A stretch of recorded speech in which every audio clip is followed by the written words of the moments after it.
is the hot one. For the last few years, we've been using the Draft Networks. We are not going to be using that one because it no longer exists. For more information on that, you can check out Arif Hassan's expose on everything that went down at the Draft Network. So today, we will be using Pro Football Network's mock draft simulator. 7 rounds, Miami Dolphins picks only. The computer takes care of everything else.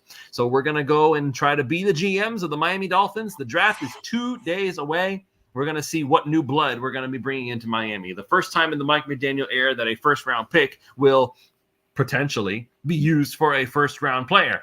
So we'll see how that all goes. But before that, really quick, just want to go ahead and mention that, as always, this show is brought to you by our good friends over at prizepicks.com. Prizepicks.com is the revolutionary fantasy platform where you can pick up to 6 different players across professional sports leagues, whether that is the NFL, the NBA, the MLB, one of each. It's up to you to decide how you want to handle that. And now, we are now finally receiving word that the Miami Dolphins and all of these other teams are going to be available to pick once again in South Florida, as Prize Picks has now set up a new arena mode that people can go ahead and jump in on. We're going to get you more details as time passes, but now you can once again safely feel comfortable knowing that it is once again legal to use Prize Picks in South Florida, and the promo code is still the same. Use the promo code 5, that's FIDE, and they will match up to $100 on your deposit when you sign up. So once again, make sure you're going on to Prize Picks. Check out the new arena mode. We'll get you more details on how that works shortly, but make sure you're popping in there. Check it out for yourself. Once again, South Florida is ripe for the pickings for prizepicks.com. And also, we are going to go ahead and introduce that we have a brand new sponsor, jerseys305.com. I'm going to go ahead and I'm going to play a video for you guys, and you'll be able to see firsthand what that's all about. Hey, it's Ethan Skolnick for the 5 Reasons Sports Network. We've got a great new sponsor that fits with us perfectly. It's called jerseys305.com. That's jerseys305.com. This is your home for dead stock and vintage jerseys from the Heat, Panthers, Dolphins, Marlins, and the other local teams. Their mission was born from a passion for wearing jerseys of the old styles and the past players. Jerseys 305 aims to make every fan stand out from the crowd with unique pieces that you don't commonly see anymore. Maybe 10, 15, 20 years ago, but not today. And Jerseys 305 was created by the fans, for the fans. They're diehards just like you. In fact, they're probably listening to this episode right now. So check them out, Jerseys 305, their partnership with 5 Reasons Sports, celebrating with a 10% discount on the next purchase using the code 5 at checkout. Unlock your exclusive savings on the entire vintage collection. And so once again, that's Jerseys 305. Use that promo code and you'll get 10% off your next purchase. So honestly, really good stuff there. I know there were a lot of vintage jerseys there. I know Duke's proudly showing off, I think it's a Cam Wake jersey back there. Yeah, they showed that jersey. It's the exact same one that I have. So make sure you head in on that. It's our new sponsor, jerseys305.com. Now I'm going to go ahead and officially introduce Alfredo Artiaga, who is joining us for this show. Sir, I'm glad you could make it. Thank you for having me.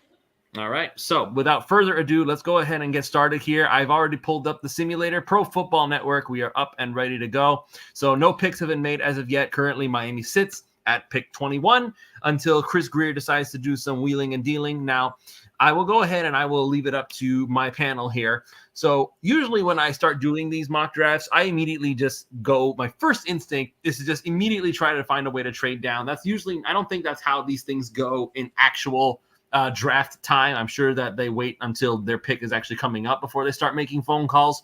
But for me, I already know I want to trade down. I want to see who's available to do that with.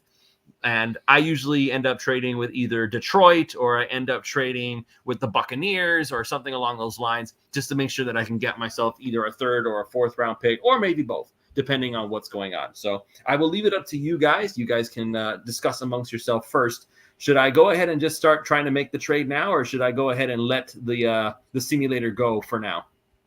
Well, I think that would be insane to start making trades now without knowing what's going to be on the board at 21. You know. Well, this is true. I understand that. For that matter, let's just start trading all our picks and let's get 30 picks for next year. I mean, I have done some mocks like that just for fun. Yeah, but you understand, like, if you get 30 picks next year, and trust me, the Dolphins kind of understand that already because it's happened to them already. If you have 30 picks next year, you know you have to pay all those guys at the same time, right? Yeah, no. I mean, we'll see what happens here. So let me go ahead and I'll get started. It's on fast mode, so if we want to pause, we're going to pause fairly quickly. So, honestly, I could restart it and let's see what normal looks like because we haven't actually done anything yet. So let's Yeah, just we see could what go over normal and we looks could like. go over every pick up to 21. Yeah. You know? I like it that way. You Oh, know? normal's pretty quick. Okay, so Caleb Williams, Drake May, Marvin Harrison, Malik Neighbors already off the board. We're going to continue. Roma Dunze. The simulator is drunk. Do you want to just hit restart there? Because I'm tempted to just say we should throw out anything that's not quarterback, top three. There's no chance in hell that Jaden Daniels is just going to be floating out there to 7, 8, 9, 10. No, that's not happening. Yeah, I'm tempted to hit the restart. Jaden Daniels is going number 2. He is right now minus 250 on a lot of the betting sites. He's a lock at number 2. So, yeah. I think we should pick the mock draft is drunk. Well, I mean, I'm open to trying out a different simulator because this is what everybody voted on from what we got here as far as what the best simulator is. The problem with like stuff like Pro Football Focus is that their rankings never change. Their rankings are based on their metrics, and any other outside influences mean nothing to them. They don't care. Well, but I'm willing to bet that top the pick right there at 2, 3, 4, 5 is still that's a possibility that Rome Odunze goes to the Chargers. That's a possibility. But 2, 3, and 4 are absolutely dead wrong. There's no chance in hell that's the order. Well, tell you what, I'll go ahead and I'll restart it just this once, just to see what happens here. And if it have them do it again and watch it do something completely different. Well, that's the beauty of these simulators, isn't it? All right, so Caleb Williams 1, Drake May 2, JJ McCarthy 3. Oh wow, they're really just down on Jaden Daniels. That's great. Yeah, they just hate Jaden Daniels. Come on, man. But All right, I could see the Patriots taking McCarthy though. Yeah, they could do something stupid. Yeah, I could also see the Patriots taking Marvin Harrison Jr. In fact, I feel like that's maybe going to be the pick, and they pass on quarterback. But maybe that's just me. Well, who's their quarterback? They just traded Mac Jones to Jax. Jacoby Brissett. Oh God. No, if they do that, they're coming up quarterback 30 like deeper, into the draft. A second round quarterback. Yeah, This ain't Bill Belichick anymore. Either that or they come up from 35 or whatever pick they have. All right, let's keep going. Marvin Harrison went to Arizona. Joe Alt to the Chargers. Malik Neighbors to New York. Oh, I don't even want to try to say his name. Oluwayo Fashanu. Okay. Going to Tennessee, another tackle off the board. Falcons. Oluwayi Fashanu. And Liatu Latu. Okay. So that was a Dolphins target. So he's going number 8 to the Falcons. All right. Dallas Turner. You got Brock Bowers to the Jets. I know that's been a very heavily mocked one. Yeah, but I think they're going to do the right thing and take a tackle. This is the final test for Jaden Daniels right here. If Minnesota passes, so Minnesota's just going to be the luckiest team in the history. They really are. Oh my God, I didn't even notice Odunze still on the board at 12. They went very heavy on edges and tackles. No, he got Odunze still there? Yeah. Mm-hmm. Oh, geez. At this point, I consider trading up. Yeah, wow. Okay. All right. Jared Verse to the Broncos. Terrion Arnold to the Raiders. Troy Fatano. You told me how to say it. Troy Fatano. Yeah. So he's going to New Orleans. So all the tackles are just. I really feel that's the firewall. I don't think that. Yeah. I think that Troy Fatano is going to go to the Jets at 10. But I think for you Dolphin fans that think he's going to make it to 21, I think that's the firewall. I don't think he gets past 14. All right. Continuing on. Colts. Talise Fuaga. No, I don't know if I said him right or not. Mm-hmm. Rome Odunze to the Seahawks. Okay, you can stop it right there. Have you seen the Seahawks depth chart? I have not. Okay, I'm going to read something to you.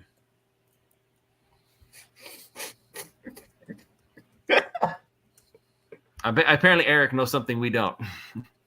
I think I know where this is going. Okay, you guys like DK Metcalf, right? Yeah, this is exactly where I thought this was going. And you guys like Tyler Lockett? Yeah.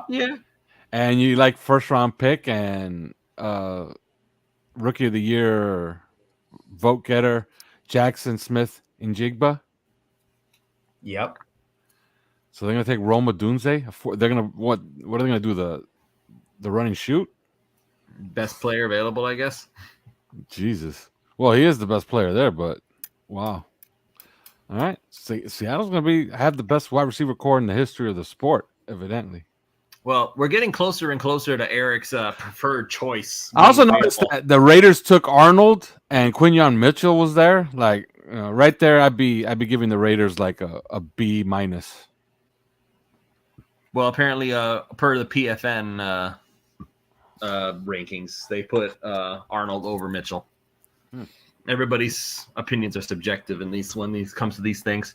I know that Simon had his draft book out, and thanks to being a vetted member. Thank you guys for giving me that insight. I only fins $3 a month for any normal person. What's the vetted amount, Alf?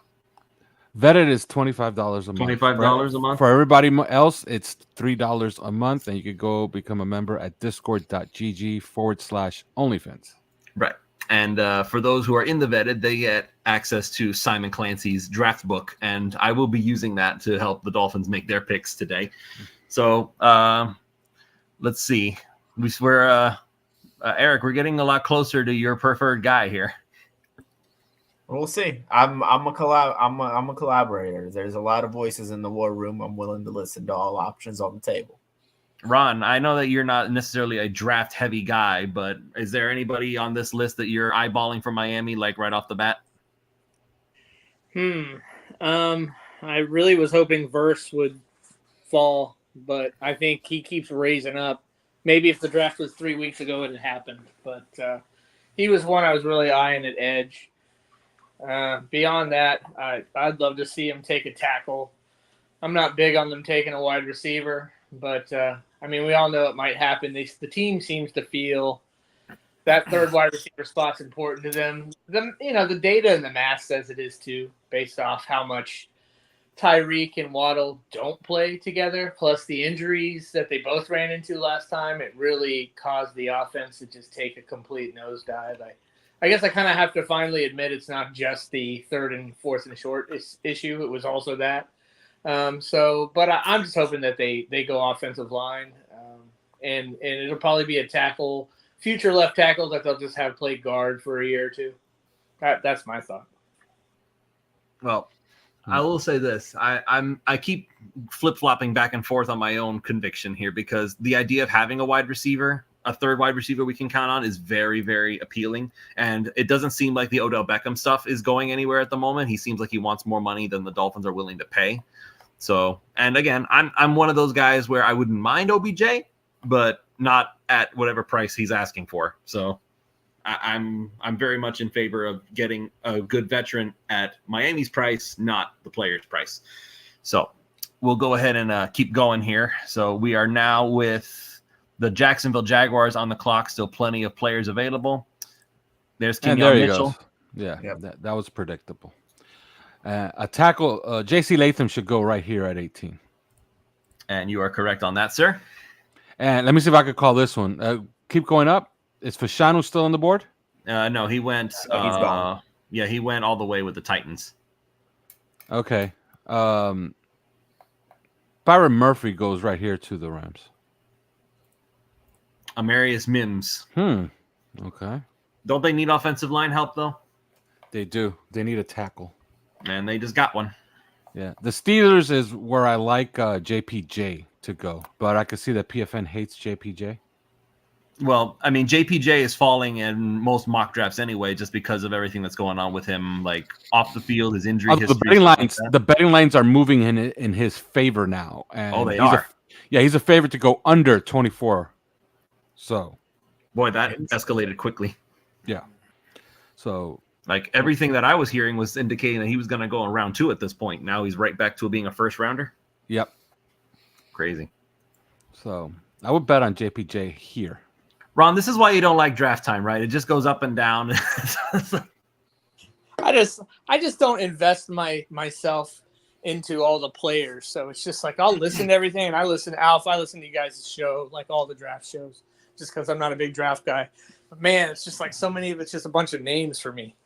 And I know they're in one ear and out the other, and 5 minutes later I can't remember 90% of what y'all just said. But now talk about NFL players, guys. Once I get to the NFL, for some reason it just seems to lock in my brain. It's just a different story. Yeah, and let me say something. Just to be clear, the NFL knows where all these guys were gonna go. We're just catching up, and we're just trying to get as much information as possible. And we're the ones that are moving these guys up and down. The NFL hasn't. The NFL has had these guys locked in for about a month now. And Alf too, another group of people that really know where these players are going to go, man. Agents. Yes. Agents know these boards, and a great example is they did a documentary on when Tebow was, he was waiting to be drafted, and listening to his agent nail like every pick as they came up. Like his agent knew where all the players are going and when, and when. He just knew. Agents are another group that know, and the rest of us are taking either educated guesses or, like me, just out your butt guesses. Yeah, a few years ago, I had a really good mock draft. I entered a contest, a nationwide contest on ESPN that Mel Kiper was sponsoring. Oddly enough, I beat Mel Kiper, and I got 9 guys right out of the first 32. Okay, 9 guys. You know where that placed me? Top 5? Top 5% in the nation. Okay, so I was who did the best got 14. So it's impossible. All right. But an agent, Ron is absolutely 1,000,000% correct. You could get an agent on draft day and give them a piece of paper and tell them, make me a mock draft. And they can nail 15, 16, 18 picks. Because they know the general managers and they know the teams. They know who fielded what call. And they know where all their players, where all their players, had contact with teams, and who promised what, How much stock do you put into the Drew Rosenhaus stuff about those his clients being candidates for the Dolphins? I put a lot of stock in what he says. He basically laid out like a group of 4. He had Jared Verse in there. He had Xavier Worthy. He had Graham Barton. And he had one more that I'm missing. I don't remember who the 4th guy was. I could look that up as we keep going, and then I could. Well, we're only 2 picks away from Miami here. Was it Latu? It could be Latu, but I'm trying to think. Like he would be on my list, All right, so here we go. Steelers at 20. Brian Thomas Jr. Sorry, Eric. That's possible because they need a wide receiver. The board is absolutely wide open for the Dolphins, and I'll give you like candidates. Like you could just go right down the line. Like, my God, they got Byron Murphy and Johnny Newton there. In my opinion, those are the 2 best interior defensive players in the draft. Okay, Chop Robinson, I'm not a fan. CK is a fan of his. I'm not. Okay. Well, I would hope they're the best ones because no defensive tackles have been taken yet. They're the best interior defensive players in this draft, easily. Cooper DeJean is the best Swiss Army knife in the secondary, and Graham Barton's the best guard. So you got your pick. All right, so let's go ahead and see what's going to happen here. Duke, you wanted to say something? I was going to say I've heard some stuff that Newton, I know he had a foot issue, and that may cause him to drop down a little bit. I don't know if anybody else has heard that or not. I've also heard that Byron Murphy may go. I think Alf, you mentioned that on the 3 yards per carry Locked On Dolphins crossover that that Murphy may go top 10. Yeah. So, and I saw a mock today. I think it was guy on NFL.com. I can't remember his name. Bucky Brooks, I believe. Yeah. And he had him going 7th to the Falcons. So predictively, I think he may be gone by now. All right. Now this trade that you have up there, it's a good one, right? Especially because I like the 2025 second rounder, because you could pawn that off to get back into the second round. You could use it to trade back up, right? Here's the problem: Cincinnati, direct competitor. Their pick is going to basically be an early third. You know, so you're gonna not only that, you're hooking them up with 2 first-round picks to come catch you for the playoffs. Right. So I'd extend a very strong middle finger to the Cincinnati Bengals on any trade offer. Yeah, unless they're willing to lose their minds, you know. Like you're gonna throw me a first-round pick next year.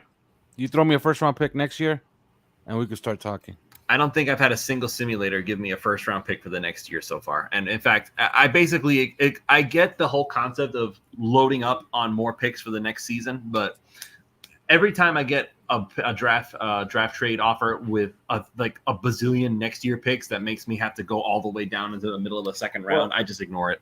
Yeah, but you got to remember that any pick that conveys in the draft is yours as soon as they make a pick. So if you make a trade and they draft at 21, the pick that they traded to you is already conveyed, which means you could trade it immediately. So if you get ammunition from next year, you can move that ammunition toward this year in trades. And I do expect them to dangle one of those third rounders from next year to try to get into the second round. I mean, try to get into the third round. But is it already confirmed that Miami's going to get those third rounders? Yeah, they convey at the end of the draft, and the formula. Everybody who's done the formula already has seen it, and yeah, Miami's getting 2 third-round picks. Okay, so they qualified. They got right under the gun on Robert Hunt's deal. So, I just make a comment real quick on Miami and trading in general. I personally would love to see Miami trade, because the last 2 years they've missed out on being able to pick players, and that is starting to hurt them a little, and is going to continue to hurt them, because now they've got holes, but they can't fill them with expensive players because they don't really have the money, etc. And I just feel like, you know, they'd be better off. The more draft picks you have, the more chances you have of getting good players, getting starter players, getting studs, etc. And the less you have, the less chance that you have of that. But I know that, Alf, you talked about it, and Miami and the NFL only have a limited amount of quote-unquote first-round grades for this year's players, and that number is, what is that number? What was it, like 16? 16, okay. Yes. Now, with the quarterbacks that are going off the board so early, okay, that helps push some of those players down. And you know somebody always jumps up and takes somebody, a player or two, that you're like, what? Okay, because that happens every single year. But, man, I just think Miami really wants to draft a first-round caliber player. So I don't see them trading out of the spot. I want them to trade out of the spot, so I'm not giving you my opinion of what I want to happen. I'm giving you my opinion what I think Miami's going to do or not do in this case. I think they're going to stay firm at 21 and take that pick. I also agree that they're more likely. Like if you ask me which pick are they more likely to trade, 21 or 55, I think 55 is the one that they're more likely to trade. Yeah. You know, I think that they're more likely to get 55 and package it with a third rounder to move up this year, or they're liable to trade 55 to get more picks and then try to use one of those third rounders to get back into the third round. You know, and I think with one of the picks that they get, of course. I think the real fun of the draft is going if New England stays put, I think the real fun is going to start with Los Angeles. I think they're going to want to trade out. My thought process on what they're going to do is I believe that San Francisco is going to want to move Brandon Ayuk. I think the Chargers are the team to go get him. I think that they will get 11 and 23 or whatever it is from Minnesota. And they will send 23 to San Francisco to get Ayuk, and 11 is going to be for a tackle. I think that's how they're going to maneuver. After that, I don't know what's going to happen, but I do believe another trade is very possible. I think Buffalo gets aggressive and moves up for a wide receiver. They've traded or up quarterback, or quarterback. or cornerback. Cornerback. I thought you were making a joke. No.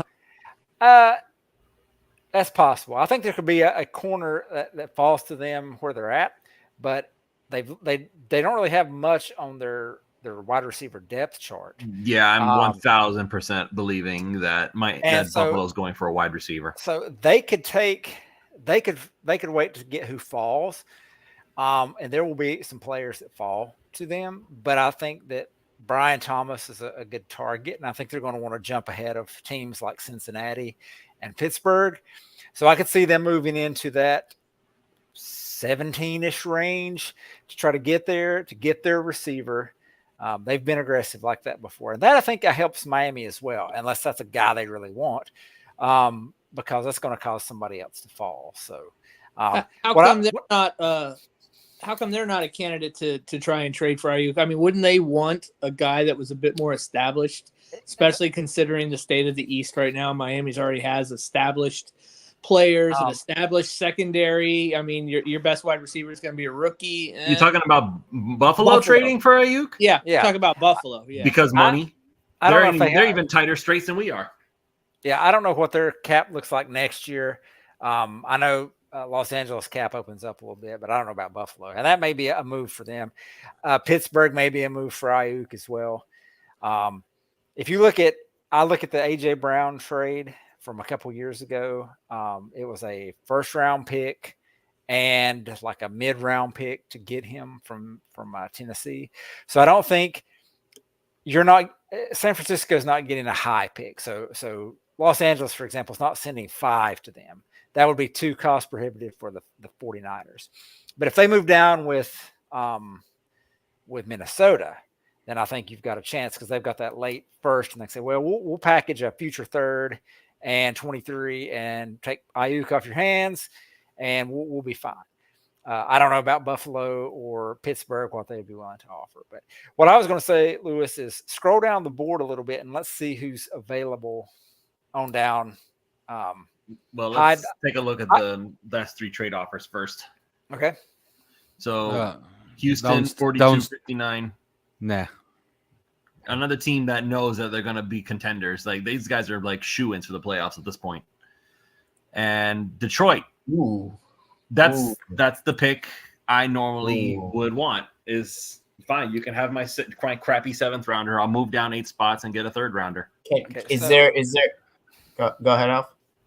Yeah, that's a really good deal, man. I For I 8 really want spots, you're gaining a 2nd rounder. I personally love it. I scroll down and see who's available. Yeah, you could hide it without declining and scroll down. Yeah. Okay, so Johnny Newton, Byron Murphy, Chop Robinson, Nate Wiggins, Cooper DeJean, Graham Barton, Kool-Aid McKinstry. So you look at those names. Michael Penix is still there. You look at all those names there. One of them is guaranteed to be available at 29. Yes. So I'm not going to lie. I'm really starting to warm up to this whole Xavier Worthy idea. I can make a case for him, but if you can get him at 29, which I've run the simulator value. I've run the simulator number of times, and he's not there at 29.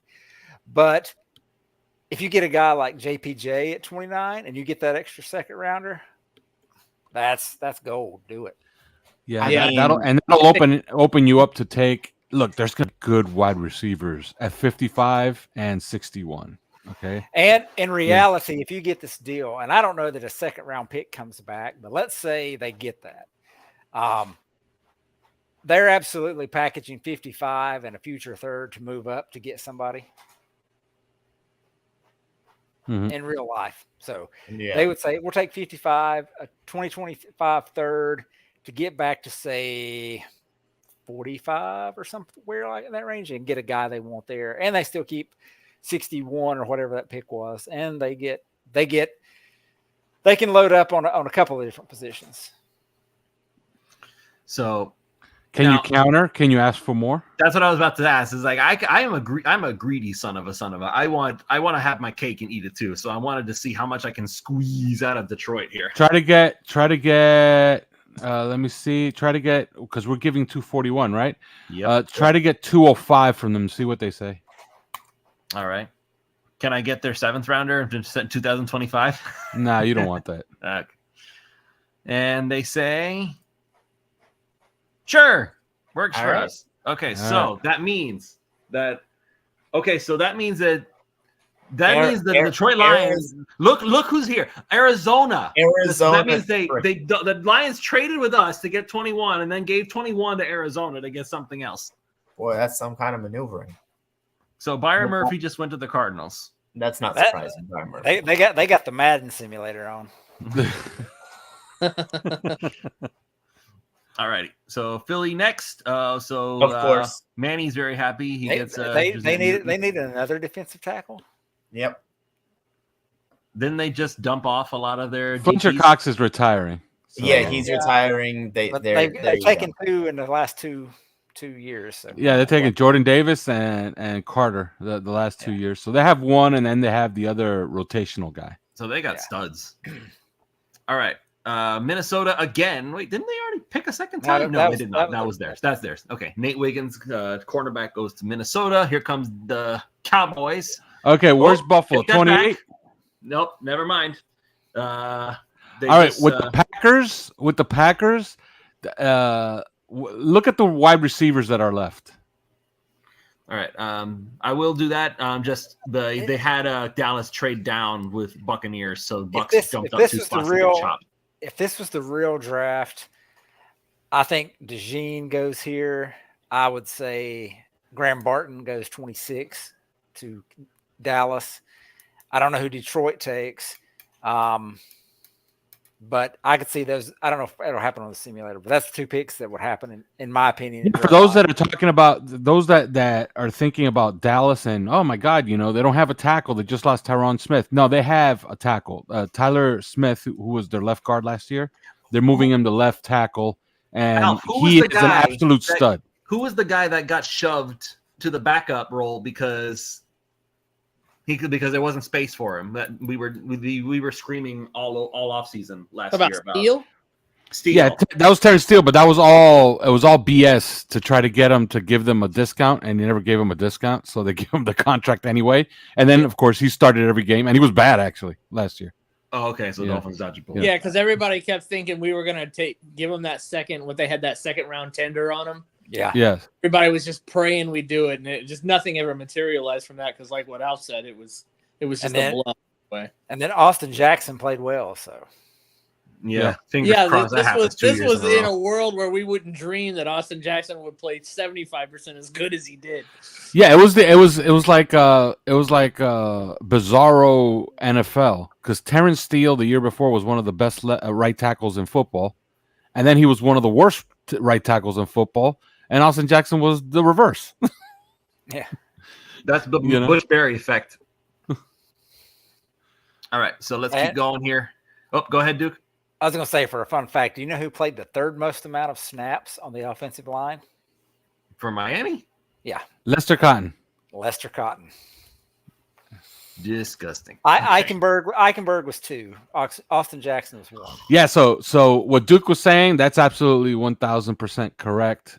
Tyler Smith, he's, in my opinion, he was one of the best guards in all of football last year for the Dallas Cowboys. They're moving him to left tackle. He is an absolute stud, which leaves a hole at left guard. They fill it with Graham Barton.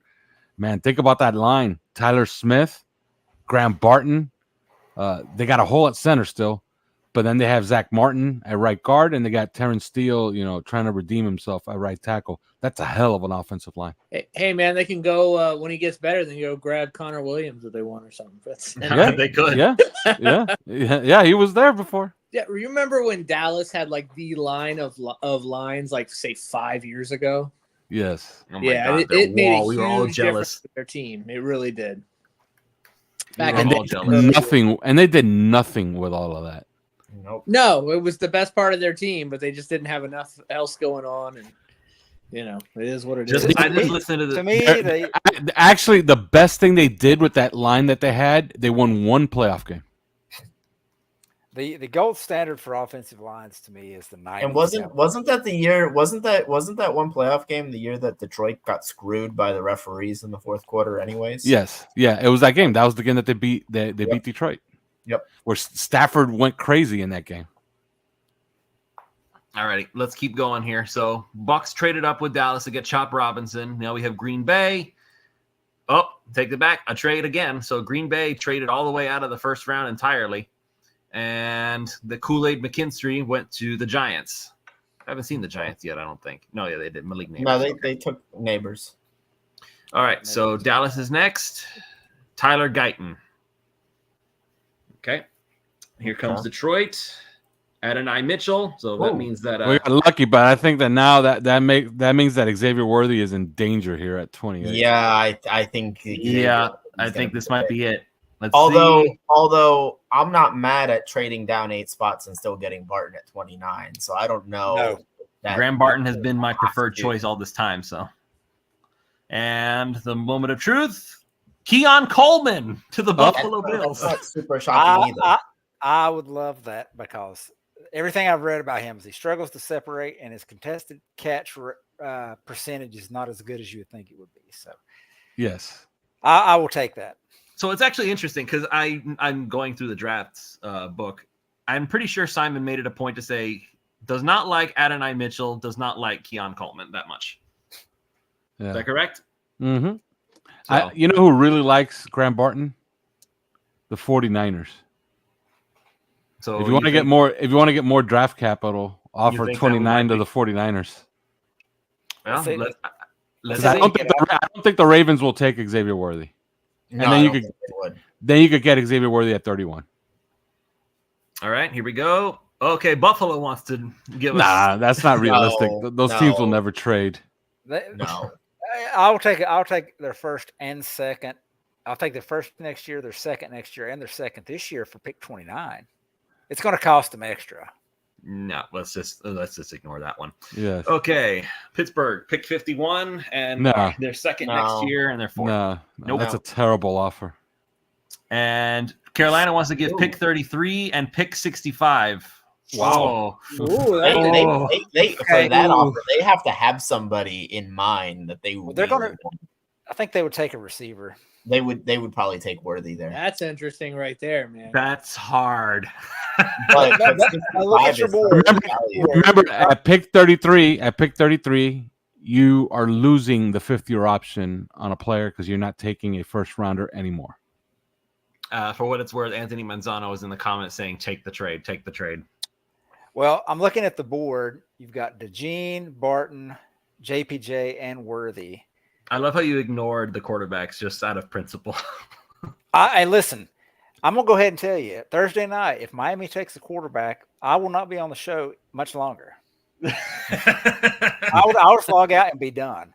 That's dumb. They're not taking a quarterback. They're not taking a quarterback. If you listen to the 3 yards per carry Locked On Dolphins crossover, one of the questions that was asked was, what can the Dolphins not do? And Alf and CK both said the same thing. You cannot draft players for 2026. They need someone to play now. Yes, now. Oh my God, I've been screaming that to the heavens. Now, play now. I get it. If you take a quarterback, that's the new guy for the future. But you're not getting any help from that guy. If you now Bo Nix maybe, but Michael Penix I don't think is a scheme fit. So if you take him, he's on the bench for at least 2 years. It's a waste of a draft pick. Yeah, they're not going to do it. No. Anthony Manzano says Kool-Aid. Kool-Aid McKinstry went already, bro. And I don't think Penix is going to be on the board at this point. I think he's going to go in the first. I think he's going to go high. Yeah. So are we ignoring this pick then? Well, hide it and see who's further down past Nix. So Kingsley Suamataya. Look, if you're going to pick 33, it's a very strong possibility that you're going to lose Barton to the 49ers, and the Chiefs will take one of your wide receivers. Yeah, I think you got a wide receiver right now is basically Worthy, McConkey, Jolyn Polk, and then Leggett. who we just received word that had a private workout with the Bills. I'm a fan of Leggett. So am I. Now listen, I think I don't know if I sent it to you guys, but there was an Instagram reel of him, and they interviewed him after his. They were talking about the Carolina Panthers interested in him, and his accent is more country than mine is. I'm like, that is reason enough. I would draft him at 21 just for that reason. But I mean, you can get a guy there at 29. Is that your preferred, or excuse me, 33? Is that your preferred guy? And you get picked, whatever it was, 67. Sorry, I keep getting my mic. So here's what I want to try. I want to see. I'm going to ignore the trade offer with Carolina. Right? We're going to ignore that. I want to know: will San Francisco trade with me? So what would I offer, and what could I potentially squeeze out of them? Look, it's just 2 spots. Ask for 63 and see what they say. They're going to say no. I know that for a fact. Yeah, no, I didn't think that was. All right, go back. Okay. Okay, ask for 94 and 2025 third rounder. Nope. I don't think they're going to give up anything that's actually good right now. Okay, ask for 94. Just 94? Okay. And 176. No, they're not going to give us 94. Well, the minimum has to be 94, no matter what. Ask for just 31 and 94 and see what they say. Nope. Okay, no deal. Okay. All right, so we're going to pick 29. So we have a decision now, folks. So this is both my favorite and my nightmare scenario, because I really, really want to get Graham Barton to just lock down the guard spot, and that'll be the end of the discussion. On the other hand, the idea of Xavier Worthy running around with Tyreek Hill and Jalen Waddle is just So I think the conversation has to go something like this. At 55, because let's not assume a trade before it happens if there is a trade up in the second round. At 55, is it more likely that you're going to find the offensive lineman that you would want, or is it more likely that you're going to find another wide receiver that you can that can be good enough to be the wide receiver 3 in this offense, where it's not, where's the gap less? I feel I'll tell you right now, like if you go to guards. Okay, Christian Haynes exactly at 55 would be a coup. Okay, Cooper Beebe is not a scheme fit. Christian Mahogany, think Robert Hunt. That's who he is. Okay, I like Robert Hunt. Okay, so yeah, at 55 you could get the guard. All right, now flip side, as far as a wide receiver. At 55, what can you get at wide receiver? You could get a lot at wide receiver. I don't think Ladd McConkey will be there, but I think Jalen Polk will be there, and Xavier Leggett might be there. Troy Franklin he plays a little bit too small for my liking, but I like Robin Wilson as well. Malachi Corley's still there, although his route tree is so minuscule that he's going to need coaching, and I don't know if that's something that they want to spend a year with. No, because they'll have to sit him. Pearsall. So Ricky Pearsall is a really nice player as well. I would, like, if you go up a little bit, like I would really bang the table for at least getting out of this draft with one of these wide receivers. Ready? Worthy, McConkey, Polk, Leggett, Roman Wilson. Okay, I've got another name to throw out for you for 55. Hit the tight end position. What about Ben Sinnott? No. I think that they've done a lot of work on Jatavian Sanders, and that's who they've zeroed in on. It's just too many visits already. Why would they waste all this time? And I'm not a fan of Sanders because I was actually watching some Xavier Worthy tape, and there was several like swing passes, screen passes they threw to him, and they got dropped for losses because Sanders just missed blocks. So if they draft Sanders, that's going to be where he's going to spend his time. They're like, listen, don't worry about catching passes right now. You just need to learn how to block. I will say this. I will be, you see how Adonai Mitchell went at 27? Mm-hmm. I will be absolutely floored if Adonai Mitchell went ahead of Xavier Worthy in the draft. Because all of these people are seeing the same things that we all saw on tape. First of all, defenses are telling you who the better player is. You know how? They double Worthy and they don't double Adonai Mitchell. Okay? Second of all, watch the tape. Adonai Mitchell loafs through routes. He kind of a surly guy, bad body language type. You know, his advanced numbers are not very good. So I would be floored if Adonai Mitchell went ahead of Xavier Worthy. So, you know, you have a decision to make right here. You could absolutely get the guard at 55. If you want an offensive player, I think the pick is easily Xavier Worthy right here. If you want a defensive player, which is something we haven't talked about, I would say Cooper DeJean is the pick. Jackson Powers Johnson, you got to understand where he's going to fit on your team. He will fit as the right guard. Okay? He will play right guard. And I don't think he'll play center because I think they made an investment to Aaron Brewer. Aaron Brewer signed a 3-year, $21 million contract. That's the center. Okay? So Jackson Powers Johnson will play right guard for the first year. So you have a decision to make here. Ron, we haven't heard from you yet. What are we asking? Like what we should take now, or we're still wanting to trade? But we're not. We're done with the trade. We're gonna do. Yeah. We're drafting 29. I would prefer Graham Barton myself. Is there a reason why? Is it just? I just really, man, you guys don't even want to get in with me right now. What I feel like the Dolphins need to be doing, but I'll just make it simple. I just think this time of having to force to throw the ball at 2.1 seconds every damn time and not being able to get the second and third reads because the interior of his line just can't seem to hold blocks past that first read is one of the biggest issues with this offense beyond needing a third wide receiver.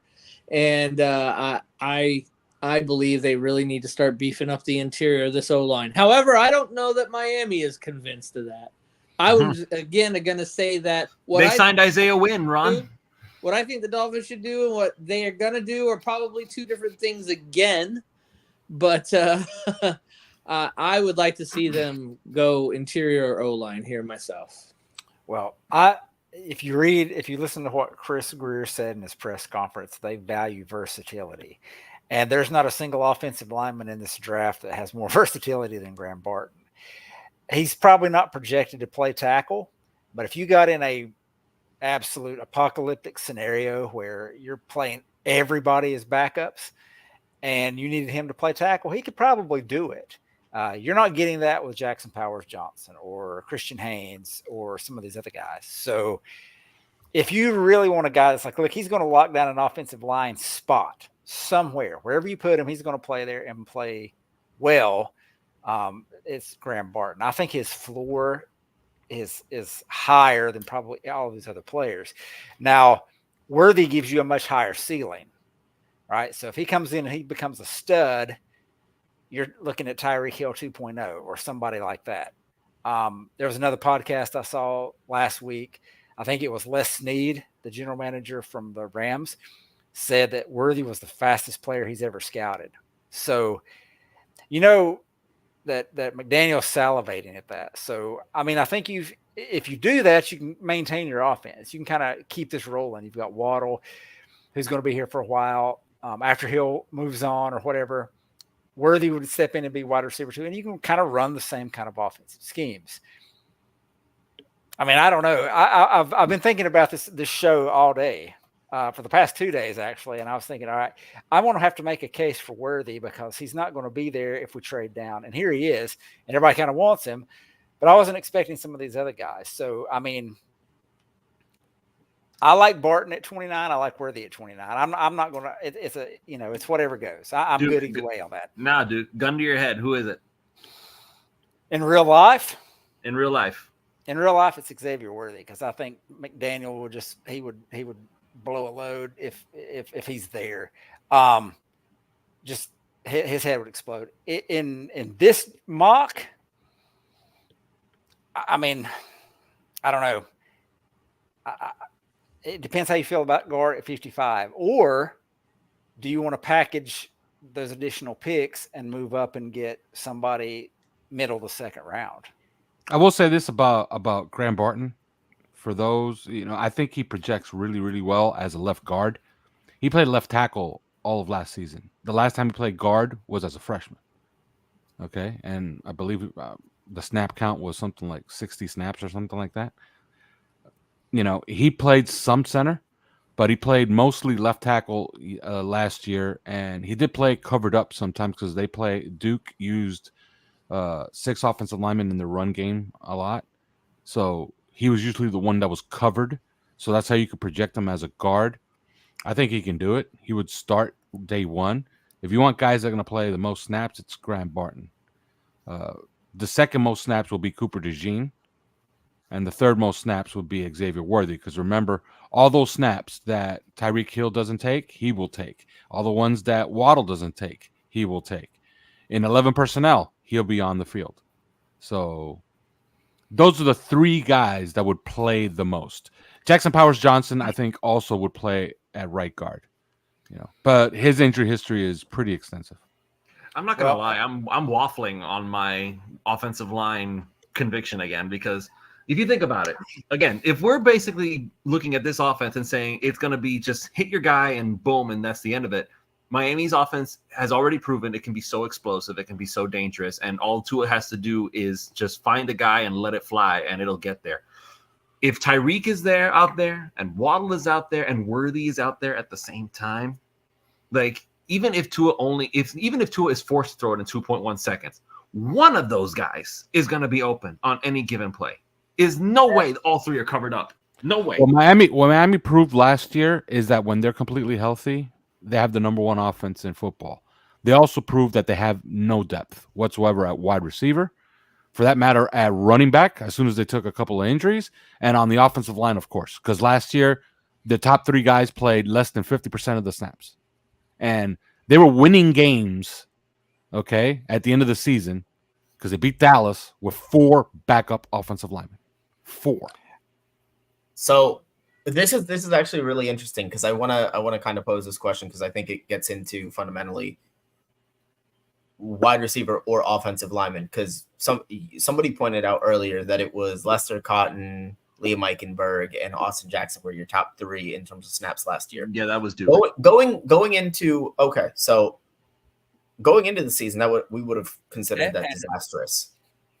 Now, hindsight being 2020, if I would have told you that the wide receivers on this team, now granted, Tyreek Hill and Jalen Waddle don't play a bunch of snaps anyways, but if I would have told you that the wide receivers that you're going to have on the field more often than not are going to be, I don't know, Eric Ezukama, Cedric Wilson, and Braxton Berrios were going to be your top 3 wide receivers in terms of snaps played, and I know it's not a 1-to-1, I think we can all admit that the offense would have been much worse off than it was last year if you would have taken those same level of injuries in the wide receiver room as you did in the offensive line room.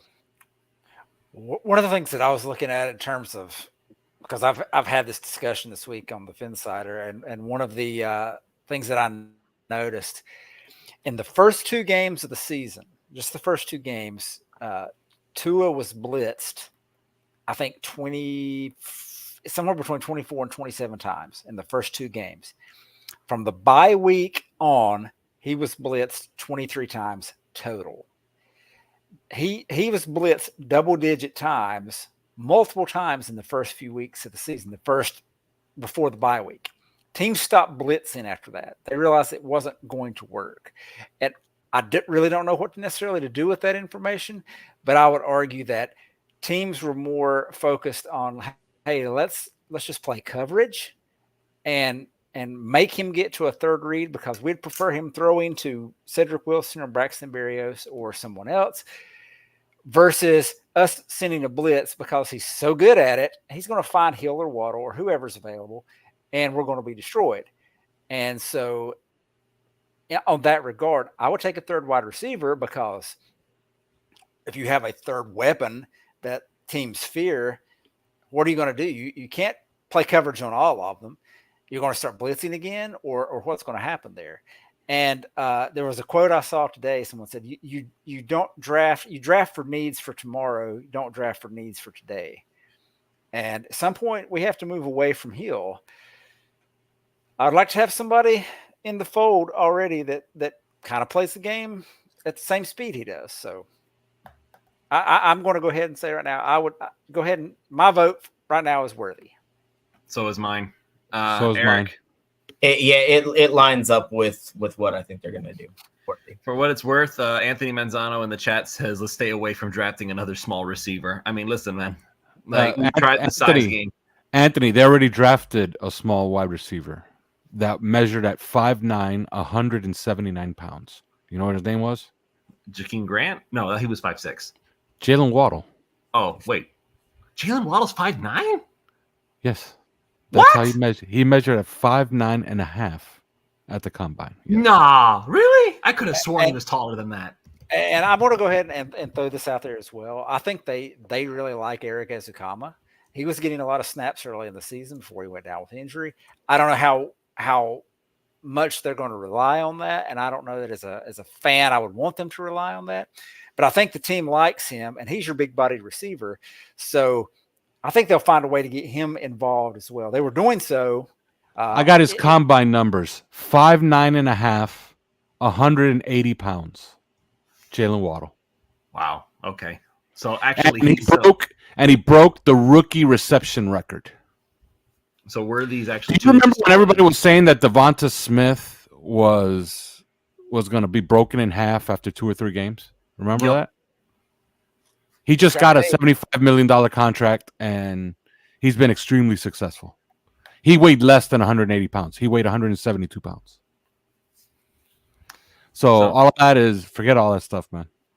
So I'm voting Worthy. Ron, I mean, it seems like this is where we're going, but I'm gonna let you have your say. Again, you guys are doing what the team will probably do, just not what my choice would have been. Well, the people have spoken, and Xavier Worthy it is, drafting with number 21.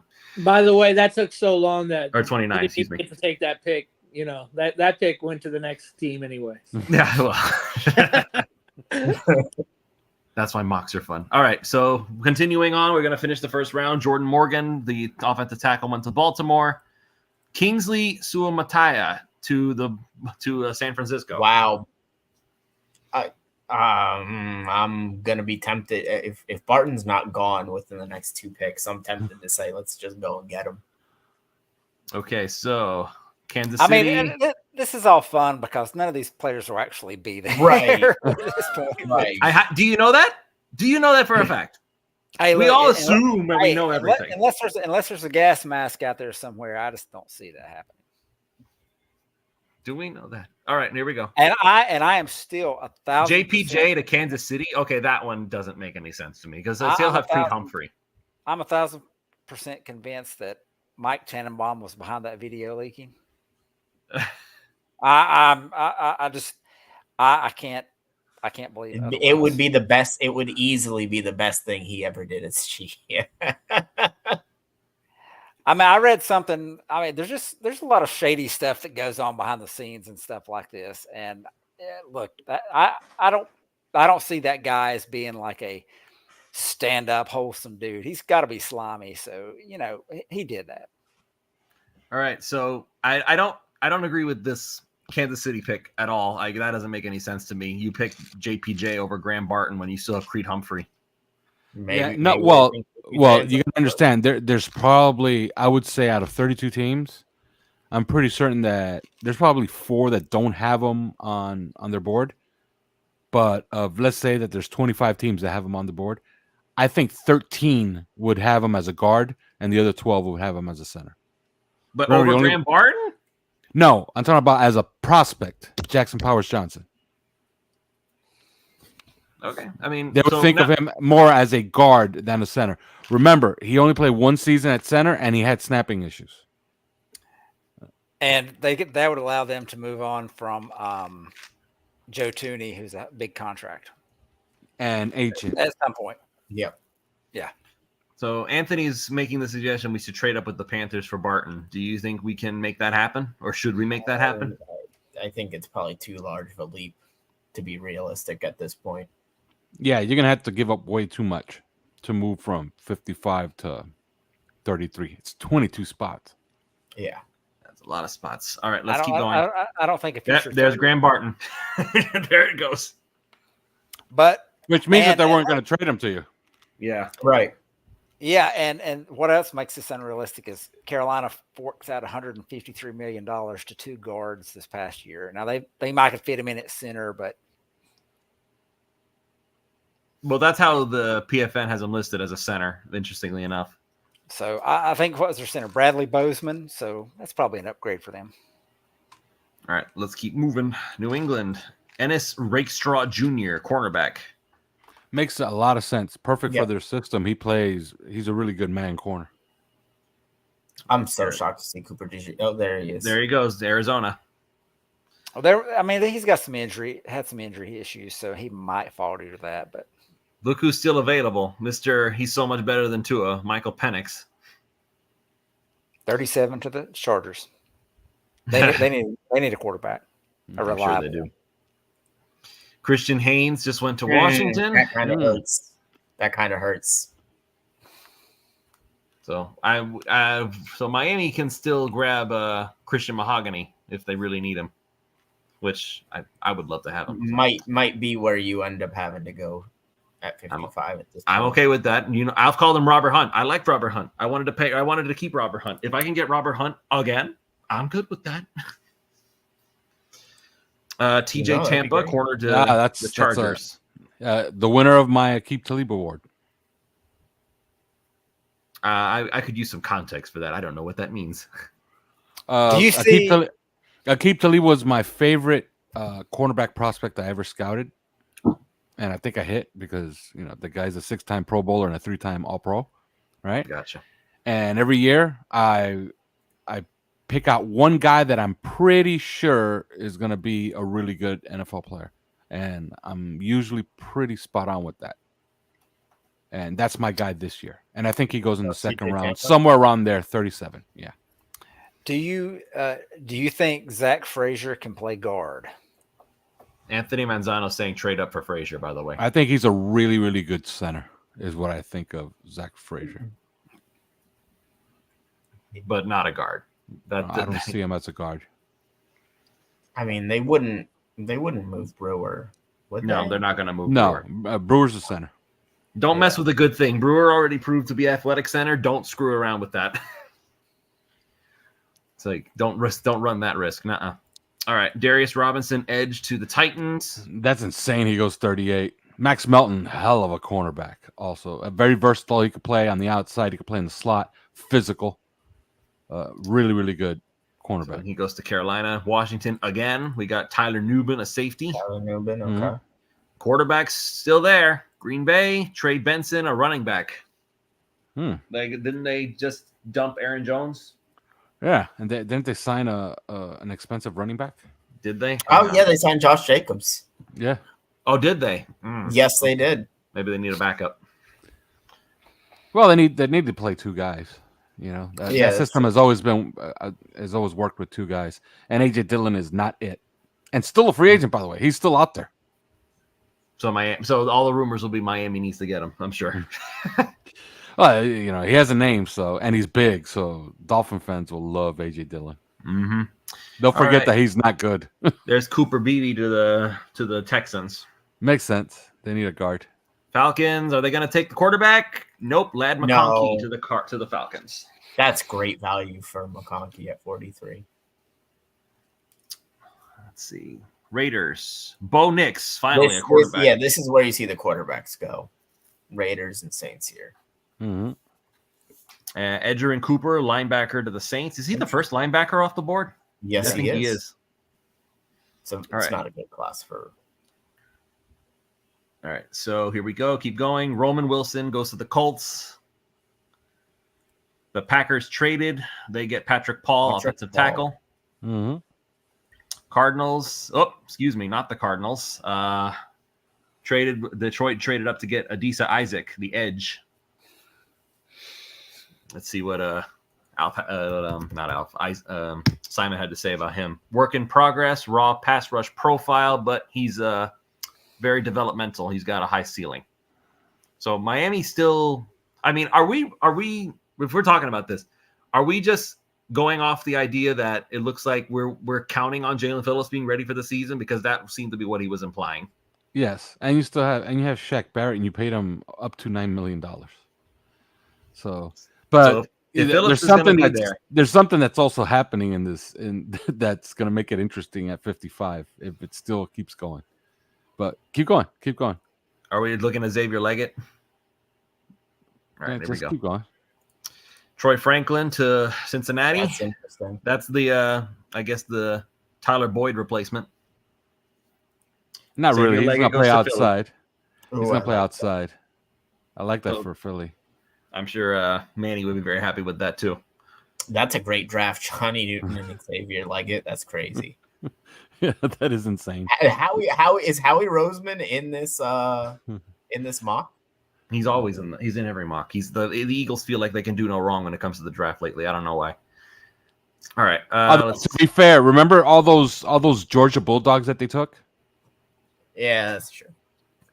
They all suck except one that is pretty good, and the other one we don't know. All we know is that he's a zero. He plays nose, you know. But yeah, all those other guys, Nolan Smith, Nakobe Dean, all those guys suck. All of them. The Georgia Bulldogs are becoming the new Bama.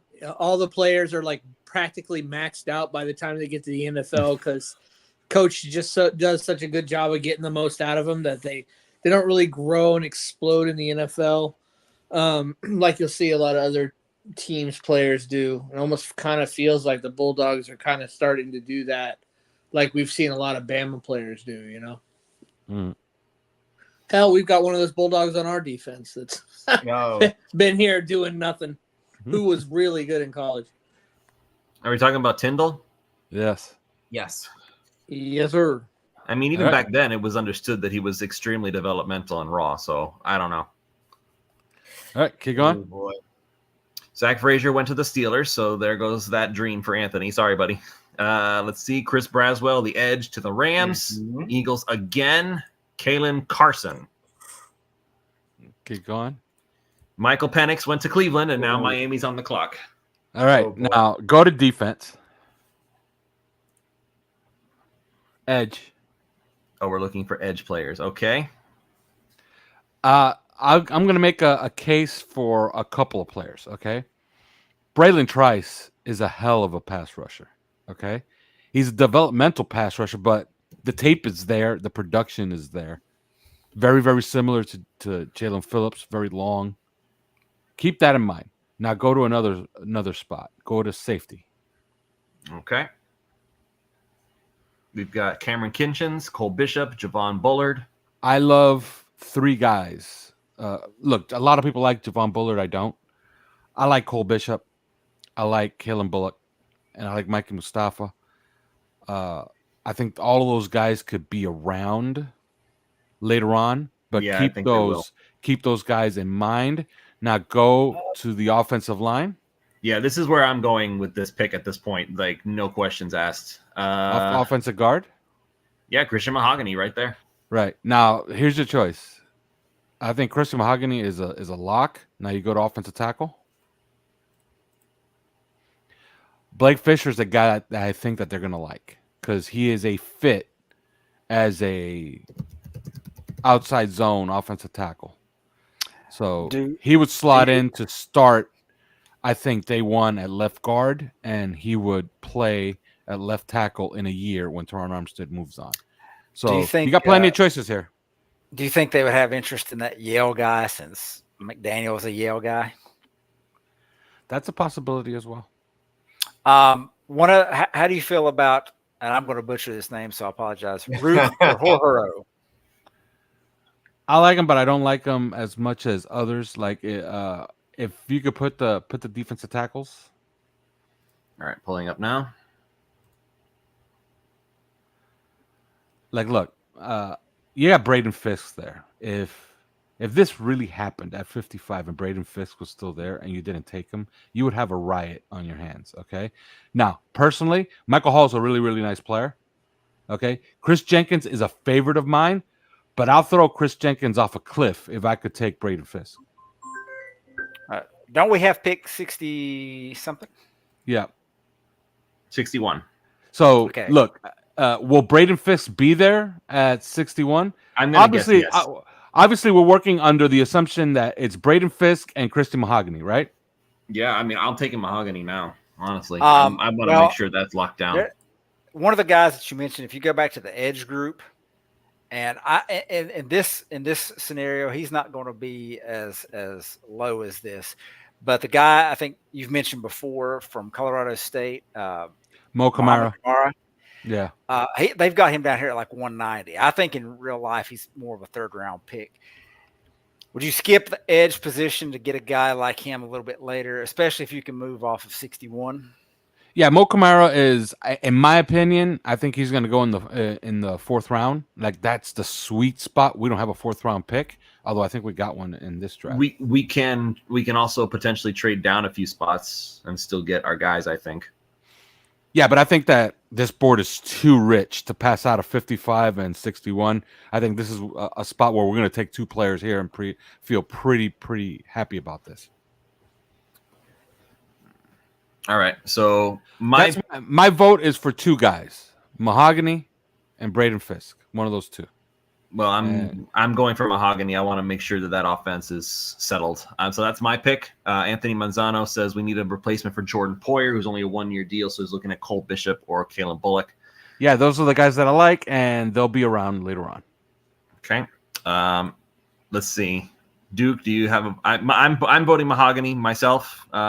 What's your vote? Do you want to go with Mahogany? Do you want to go with someone else altogether? I'm fine with the offensive lineman. I don't know. I kind of feel like they may be okay with the defensive line as it is. They might take a later guy. I think they probably need more of a nose tackle to kind of rotate in with Benito Jones more than they need like a 3-tech. But that's just my take on it. I would go with the offensive lineman. Okay. Who else is okay? Eric and Ron seem to have stepped away. I'm here. Oh, Ron's here. Okay. No, but I'd say Mahogany. You guys know why. Offensive line. Yes. At this point now, we got our superstar wide receiver to be, and now I want the offensive lineman. Eric, are you there, Eric, or are you just like? Oh, his phone rang, so he's probably out. All right, so we are skipping his vote. Yeah, I guess this covers it. I'm going with Mahogany. The offensive line will smell of rich mahogany. Indeed. Okay, wait, because I had actually I paused it before our pick showed up. So now the trade offers come in: pick 80 and a second rounder. No thanks. No. Pick 64 from the Chiefs and 95. No, those are bad. That's especially a bad deal right there. Okay, reject. Goodbye, Christian Mahogany. You are all ours. Thank you very much. I picked the wrong guy. Oh my God. Okay, we're just gonna pretend that didn't happen. I picked Mahogany. Right? No, I messed up. I clicked the wrong person. Who the hell did you get though? Dominic Paul or something. Dominic Pooney. I clicked the wrong button. It's fine. It's a mock. This is how these things work. So Lewis, we're just you gonna understand assume. what this means, right? No, shut up. This means that if you ever got a chance, like a Big E type chance to go on stage and name a player, you ain't allowed to go. You just lost. You just lost your shot at that. You guys remember the issue that Denver had with the facts? Oh my God. Elmas Denverville. Yeah. Lewis was sending the facts, man. And Doomerville, was it? Or who was it that they lost? I can't remember. Yeah, it was Elvis Doomerville. Yeah. Listen, I will Photoshop this. I will make it so that we picked Mahogany right here. It's like I will literally change the what happened. So revisionist history. Mahogany is not on the board. Yeah, we'll just call it Mahogany. What's our take on Pooney though? He's terrible. Jeez. I messed All right, up. Whatever. So we'll just say we took Mahogany, and whoever We took gets Mahogany in spirit. and whoever gets Mahogany, we say takes Pooney. So there we go. Yeah. Okay. So anyway, so we have trade offers again. Pick 76 from the Broncos, and the Vikings want to give us a whole bunch of stuff. No trades. No trades. No. We're done. Okay. So this time we already picked Mahogany. He's not on the board. Let's see. Alf, you were saying you wanted Braden Fisk. Rook, Yes, Rook's still there. Michael Hall, Chris Jenkins, Braden Fisk. I want put something up. Go to cornerback. Okay, we're looking for corners. Kamari Lassiter, Chris Abrams, Andrew Phillips. Look, this thing is like really, really rich. Kamari Lassiter and DJ James, Andrew Phillips. These are really, really good players. You can go to safety. Okay. And Cole Bishop's still there. Cole Bishop is still there. Cole Bishop is a really, really good quarter safety. Kellen Bullock is a deep center fielder. Dolphins had a 30 visit with Kellen Bullock. This is the way it will work. If Cole Bishop comes on, he will be not too much of a Swiss Army knife. People have to forget about that type of stuff. Jalen Ramsey is your Swiss Army knife, okay? And you're paying him $23 million a year, so he better be, right? So Kellen Bullock will play deep center while Javon Holland will play more in the box and play in the slot.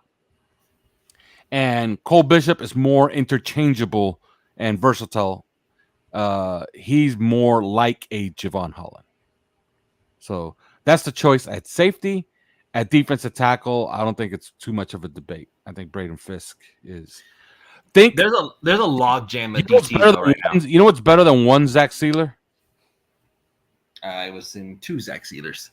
Right, that's who Braden Fisk is. The thing is, there's already a log jam at defensive tackle in Miami. They've got Benito Jones now. They got Tier Tart. They've got a whole bunch of guys that are just going to all be fighting for playing time. I don't really want to use a draft pick. It's a bunch of guys for the most part. So I don't mind it, honestly. I don't know. I think Benito Jones will be fine in his role. I mean, if right now, if they did not add another defensive tackle between now and week 1 of the season, I think your starting 2 would be Benito Jones and Zach Sealer, and I think Tier Tart would be the 3rd guy.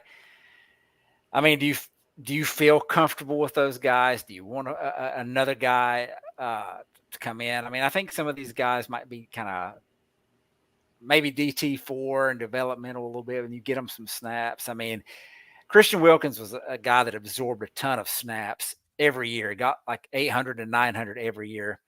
And I don't think they're going to do that anymore. If you look at Baltimore, assuming we do Baltimore schematically, you've got one guy that got like 600 snaps.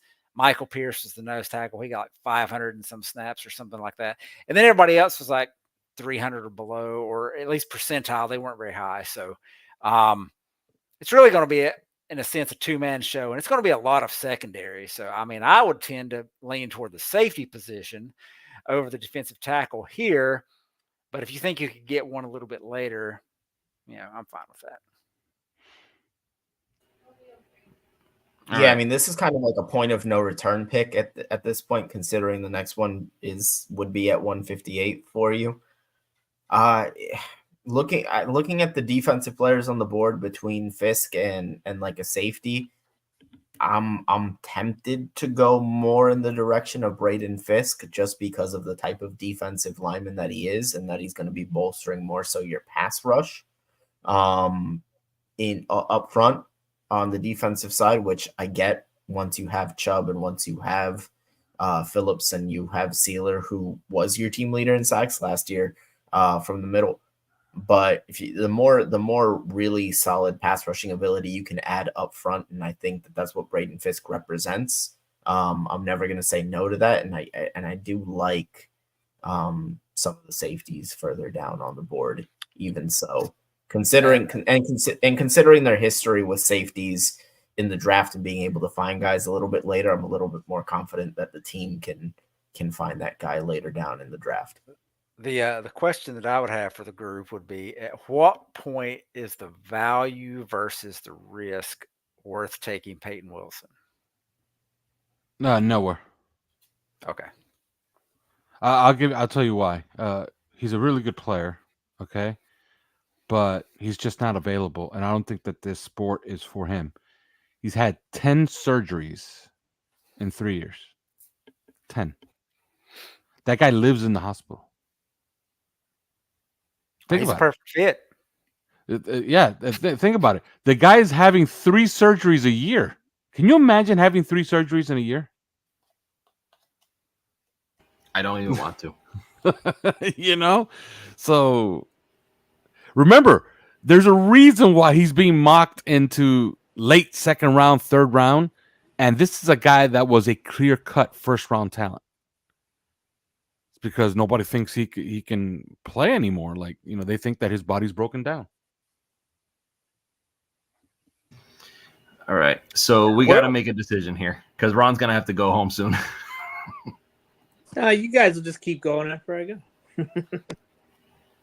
All right. By the way, Panthers had a 2-0 lead. It's 2-2. Uh-oh. Ooh. So all the hockey fans out there are freaking out. Okay. So Are you going to click on the right guy this time? I will click on the right person this time. Again, this does not exist. It is Christian Mahogany. I don't care what it says. All right. There's no way you can undo picks? No, we can't undo, unfortunately. I would have to restart the whole thing. Click up there to my picks for a minute. No, it just lets you see it. Yeah, I know. I'm just letting you scroll down. Oh, okay. Yeah, no. It's So it doesn't have the future pick section. That's when we post the final results, I'll have photoshopped the right guy in there, so it'll reflect correctly. We do have a third rounder, correct? Or we're not until 158 again, right? Not until 158. Yeah, that's the So thing. I'm thinking move 158 and a future pick to get into that fourth round, third round, whatever. All right, well, let's see. Well, first we got to make this pick first. So, can we come to a consensus, guys? Alf, your vote? Yeah, it's Braden Fisk. Braden Fisk for Alf. Ron? Same. Okay. Duke? Yeah, it's fine. Eric? Yeah. Fisk works. Okay, Braden Fisk it is. Let me just make sure I click this guy. Done. Braden Fisk to Miami. So Devontae Walker for the Bucks, Ricky Pearsall for the 49ers, Malachi Corley for the Chiefs. So they get wide receiver help, and Trevon Wallace starts off round 3 for the Panthers. So now we brought this up. And are we trying to get back into the third round here? No. Not right now. All right, keep going. Yeah, Junior just wait Colson for the Cardinals, Roger Rosengarten for the Commanders, Ruka Horror goes to the Pats, Javon Buller to the Chargers. Packers traded to get Cedric Gray. Cardinals they picked Dominic Puny. Yeah, And they picked Dominic Puny.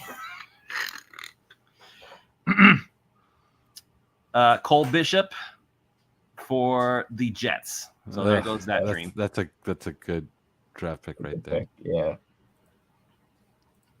DJ James for the Lions. Chris Abrams drained for the Falcons. Braylon Allen, a running back for the Bears. Cedric Van Pran. So that's the center that a lot of people were eyeballing for Miami if they didn't do anything earlier on. Will Shipley, a running back. Ben Sinnett to the Commanders. Peyton Wilson finally goes to the Cardinals. Oh, no, the Falcons. What did I say? Cardinals. Say Cardinals. They're both start with A, and they're both birds. I mean, Dominic Puny and Christian Mahogany are both guards. Shut up. All right, Kamari Lassiter to the Bengals, Renardo Green to the Seahawks, Brandon Dorless, an edge player to the Colts. So are we just going to let it keep dropping here? We're not interested yet? For now. Jatavion Sanders is still there. I know Duke wanted him. No, No, you wanted what's his name? Sinnett. I just think him. I'm just not a fan of Sanders' blocking ability. So Miami, the Dolphins, the actual Dolphins are a fan of Jatavion yeah, Sanders. they like him. But I mean, if the value's there, if where you pick him, then sure. But it's like again, he's going to have to work on his blocking, and that's critical in this offense. He's going to have to block, especially like outside. You know, you're not looking at him as an inline guy. You're looking at him as kind of a move guy. But if you get him, you can say, well, you know what, he can play behind Jonnu Smith for a couple of years, and then he can, you know, take that step after that. So, you know, if he's there, like if he makes it in this draft to the end of the third round, and you want to move up in the fourth, I'd understand. Anthony is making the suggestion that we should trade up for Bullock. Yeah, you can. Well, let's see where this keeps going, because there's still a lot of players that are ranked higher than him that are still on the board. Why is Michael Hall falling so far? Right. That's a weird one. There you go. Speak of the devil. Michael Hall to the Pittsburgh Steelers. Jalen McMillan, a wide receiver to Cleveland. Chris Jenkins goes to the Vikings in a trade. They traded with the Houston Texans, 108 and 129. Okay. Mason Smith. Anthony was actually asking about him in the chat earlier for the Bengals. They traded and got pick 97, 149 to the Cowboys. There was an article on NFL.com today that said Mason Smith. I don't know if it's he thinks so or he's heard he can sneak into the lower first round. That would shake things up. Mm-hmm. It's on their website. You can read it. Keep going. Dadrion Taylor Demerson, a safety to the Packers. Jatavion Sanders goes to Tampa Bay. So there goes that dream. I do want a tight end, but I know that there are some guys that we really like, and so does Miami. Eric All is on that list. Panther power play. I don't like Eric All at all. No? No pun intended. AJ Barner is. I don't like Eric at all. Eric at all. I know AJ Barner has been all on eyeballs. Like he can block, from what I understand. Look, I just assume get this entire tight end group and just throw them at the bottom of the ocean. Like even Barner, I thought we liked him. Scroll up a little bit. I like Dallin Hoker a little bit, but I think he's going to be available as a UDFA or a 6-rounder. You got Theo Johnson there, 6'6", 260 pounds, ran a 4.5. Yeah. You know, if he's there at 158, you know, you got some athletic traits that you can build on there. And I read a scouting report about him, said he's a very good blocker, or tries hard, at least at blocking. I don't know. I read these things, and some of these scouting reports will say he's good at this, and then the weaknesses say he's bad at the exact same thing. So who knows? But 6'6", 260 with that kind of athleticism, and he had good numbers as far as his lateral kind of stuff, like the 20-yard short shuttle and things. So he's not just like a straight line, turns like a boat, Mike Gesicki. That's an interesting case you make for him, Duke. Well, I mean, except if he's there at 158. Let's see. Let's keep going. Braylon Trice, edge. So he was the highest rated player for the Cardinals there. Johnny Wilson, wide receiver to the Green Bay Packers. Tyron Hopper, that's a name, to the Cowboys, a linebacker. Jim Hopper. Dwayne Carter, a defensive tackle for Baltimore. There goes Tavondre Sweat, the nose, to San Francisco. His DUI knocks him all the way into the third round.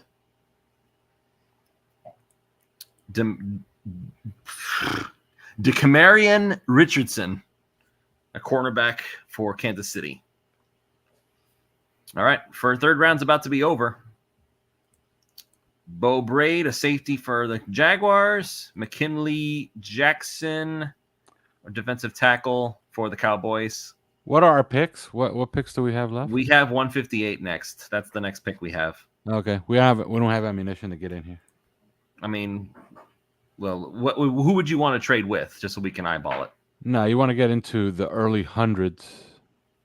So, like in the fourth round, like you want one of those first 5 picks in the fourth round to take Bullock. Okay, so But he has to be there. Well, he has to be there. Let's wait till the pick comes up. If somebody takes him, then we just stay put. Yeah. Spencer Rattler goes to Pittsburgh. Oh wow, that's interesting. Andrew Phillips goes to the Rams. Jeremiah Trotter Jr. goes to the Eagles. Fitting. He has a pedigree, at least. Yeah. So Kalen Bullock is now officially the highest ranked player on the board. Can you see the Panthers' needs? Like if you click on their logo? Nope, it just says who they picked already. But that's helpful too, because that can inform you of where they might go with their next pick. I mean, they've gotten a corner, or a linebacker, and a center, I guess, and a center. So they've addressed the line, secondary. Seattle picked up a wide receiver and a corner. New England picked a corner. Safety is already taken care of with the Cardinals, so I guess the next closest, if we're going based off that, definitely not the Chargers. They picked a corner and a safety. I would try to get in with either Seattle or New England, I think, and I'd roll the dice on Carolina. Yeah, you want to get out in front of the Titans. Yeah. So can we trade with the Chargers? I'll try Carolina right now. That's who's up. So what are we packaging here? Because remember, the compensatories haven't actually pulled up here yet. Yeah, you're going to offer 158. Mm-hmm. All right, you want 101. Make sure you click on that. Okay, and you're going to send them one of our thirds for next year. Well, well, we're going to just simulate Miami's third, because that's all we can do right now. We can't, with the thirds don't exist yet. Right. Or do you want to give up the fourth, maybe? I don't know. Offer a fourth, but it's not usually what's... Yeah, remember that your picks next year are worth less. Less. Yeah. Like a full pick, right? Yeah, it's a full pick. Full round.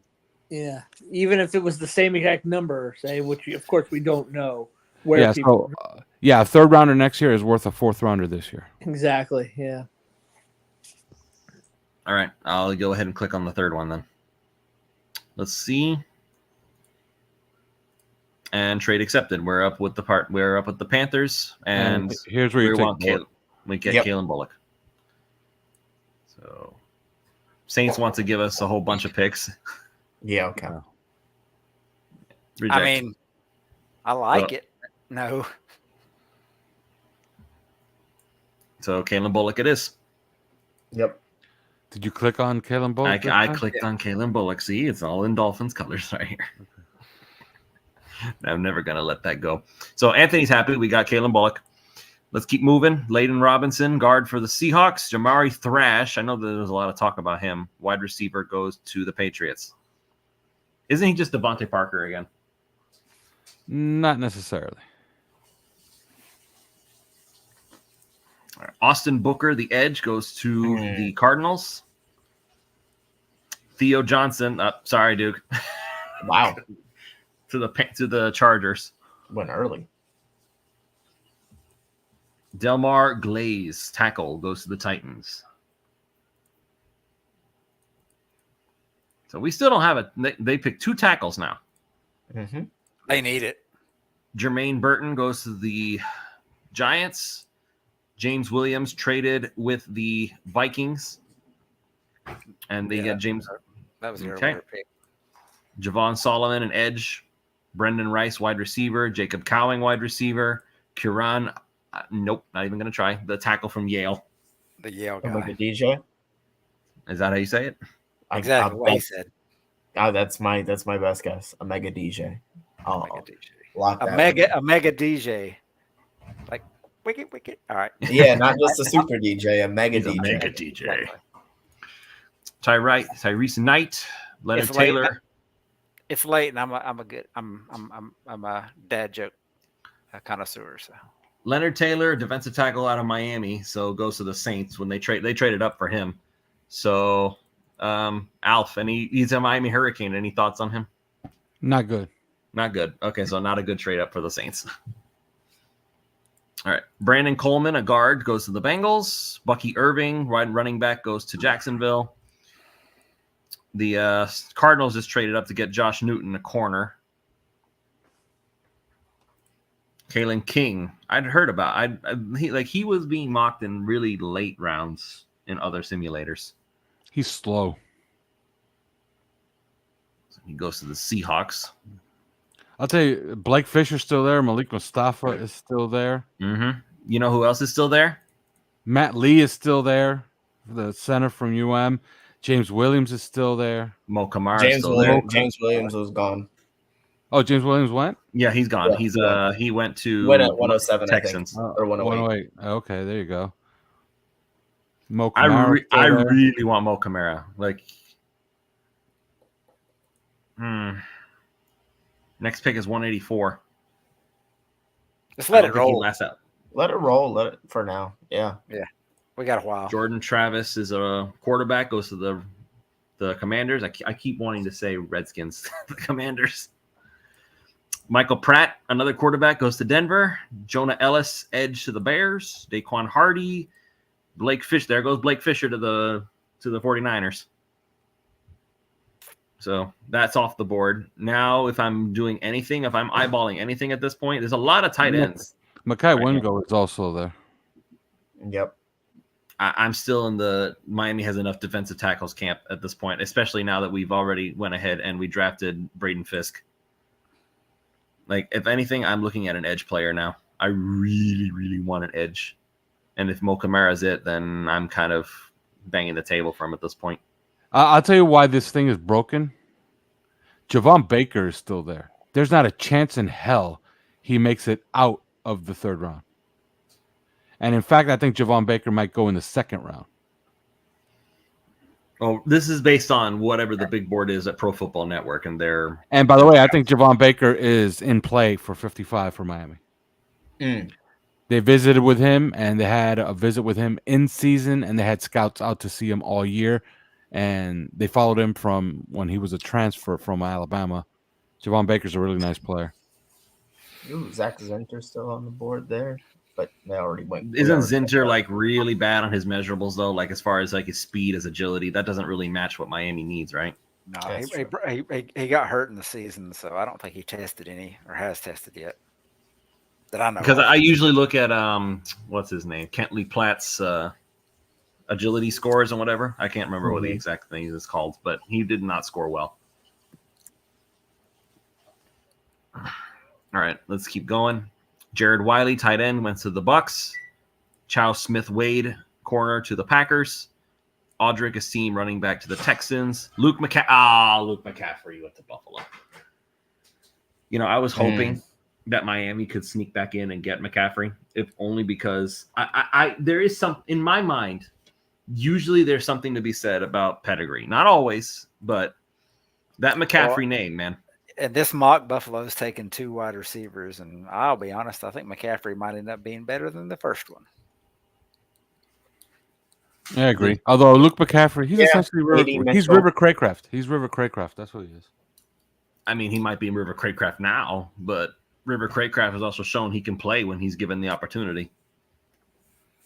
So I hate that for Buffalo. It's I hate that for Miami. I was really hoping we could squeeze in Luke McCaffrey somewhere in there. Oh, well. Say la vie. Jerry and Jones, corner to the Texans. Jaden Hicks goes to Baltimore. Jalen Ford goes to Kansas City. Cade Stover, tight end, goes to the San Francisco 49ers. I guess they're getting ready to replace George Kittle. Hunter Nurzad goes to Buffalo. Cam Hart to the Jets. Kyrie Jackson to the 49ers. And now we're in round 5. Let's just take a quick look here. Mo Kamara is still there. He's way down the board. Yeah, but in real life, would he be that way? No, but we're playing the hand we're being given. Fair enough. Malik Mustafa still being there is ridiculous. And now he's he not. just went. Yeah.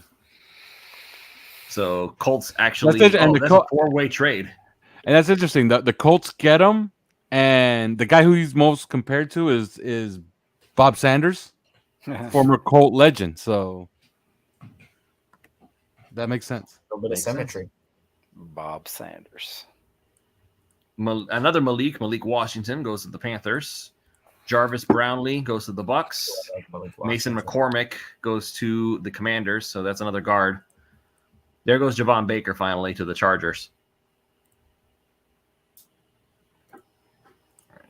Bo Limmer to the Patriots. Jalix Hunt. So another edge player goes to the Another Panthers. guy that I like there. Jalen Coker to the Falcons. Taj Washington, another wide receiver for Buffalo. If you really think about it, Buffalo has to basically rebuild their entire wide receiver core from scratch. So all in all, this kind of does make sense for Buffalo. Especially with Stephon Diggs gone. Like, you don't really even have anybody. What's his name? Gabe Davis left in free agency too. I'm sticking by. I think they pick somewhere in the 16 to 20 range and take Brian Thomas. I think they trade up. If they stay at their pick, I think Glad McConkey's their guy. Aaron Casey to Denver. Tyler Davis to the Tennessee Titans. Maurice Lafau, whatever. So 2 linebackers straight for Denver. I'm double dipping. Jalen Wright, running back, goes to the Raiders. They already drafted a running back. I guess they're trying to replace Josh Jacobs. I guess that's the idea here. Christian Jones, tackle, goes to Dallas. Mekhi Wingo to the Jaguars. Ray Davis to the Colts. Marshawn Lloyd to the Commanders. Matt Goncalves to the Jaguars. And Mo Camara's still there. So another guy that I've noticed, his name comes up a lot, Keaton Oladapo. So good rest. Yep. So Rams get 2 picks straight. Cedric Johnson, the edge, and MJ Devonshire, cornerback. Trey Taylor goes to safety. I think it was actually in the chat, Anthony Manzano talking about, would you waste a later round picks? Punter. I think he means punter. I don't think you can even pick a punter here, can you? No, you can. It's just they're not like actually. You could, absolutely. But they just gave freaking Jake Bailey a deal. They're not gonna do that. I still don't get that. By the way, I really, really die. Hell, I at this point I would have rather brought back Matt Hawk. How about that? That's what I think. I would have rather brought back Matt Hawk. Oh, he has more touchdown passes. This is true.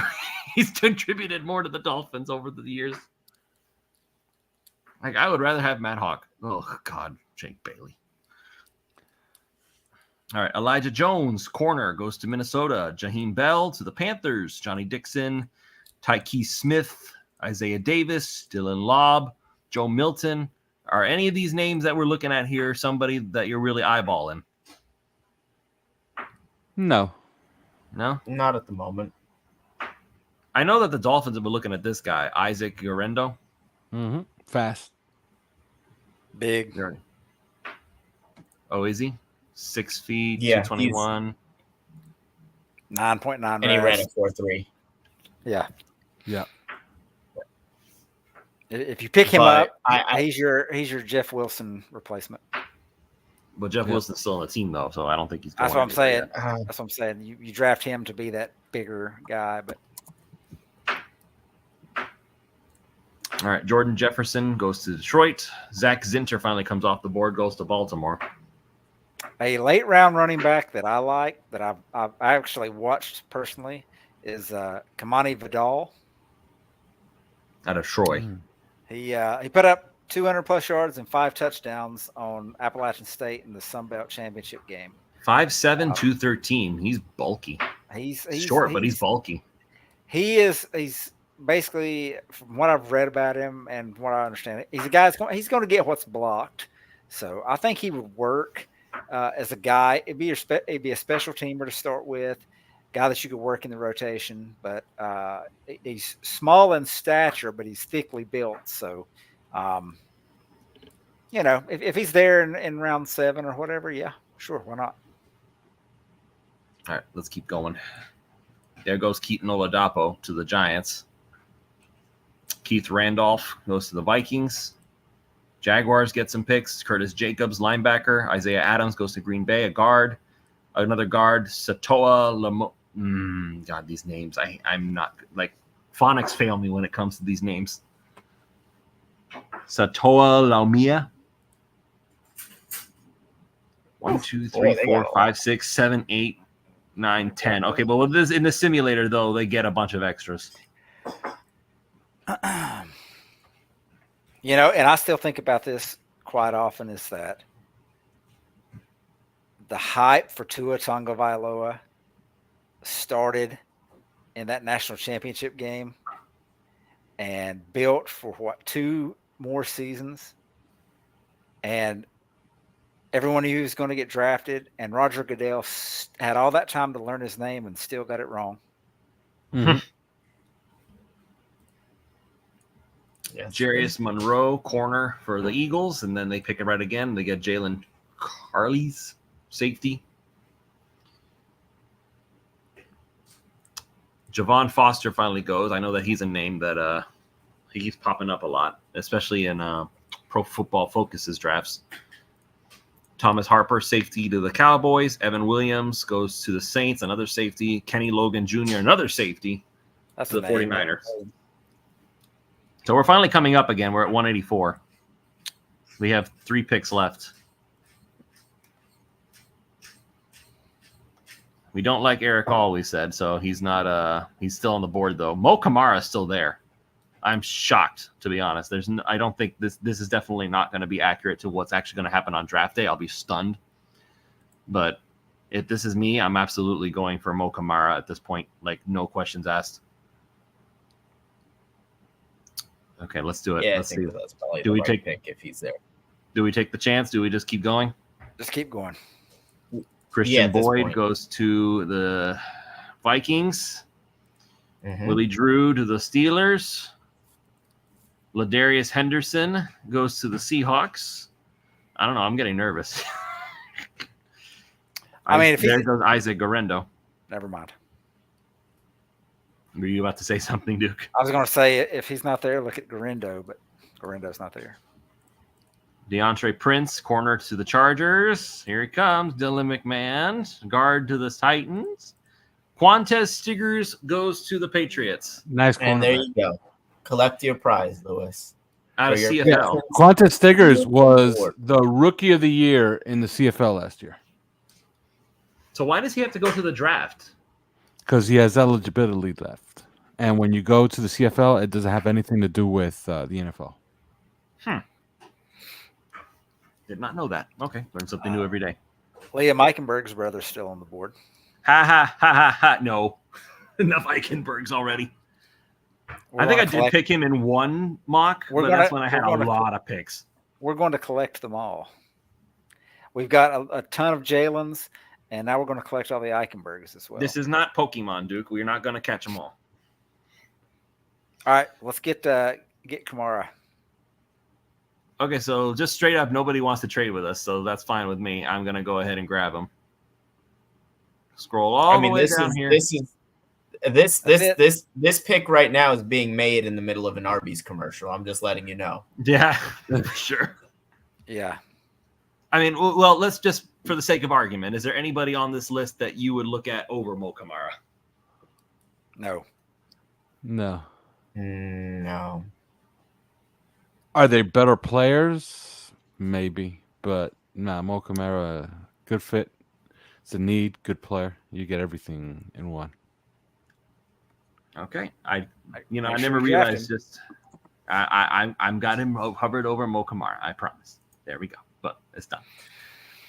So Garrett Greenfield, tackle, goes to the Texans. Gabe Hall, another Texans pick, goes to the to the Texans. Gabe Hall, defensive tackle. Miles Harden, What picks cornerback. do we have left?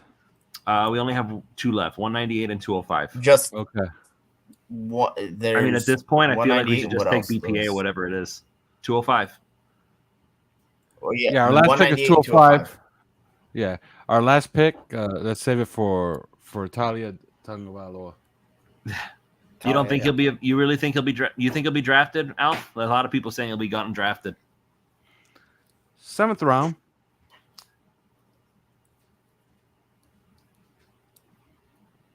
Yeah, just And keep we're it doing 7th this, round of UDFA, something like that. and we're doing this unironically, correct? Like there's actual precedent for. Yeah, he's better. He's better than Skylar Thompson.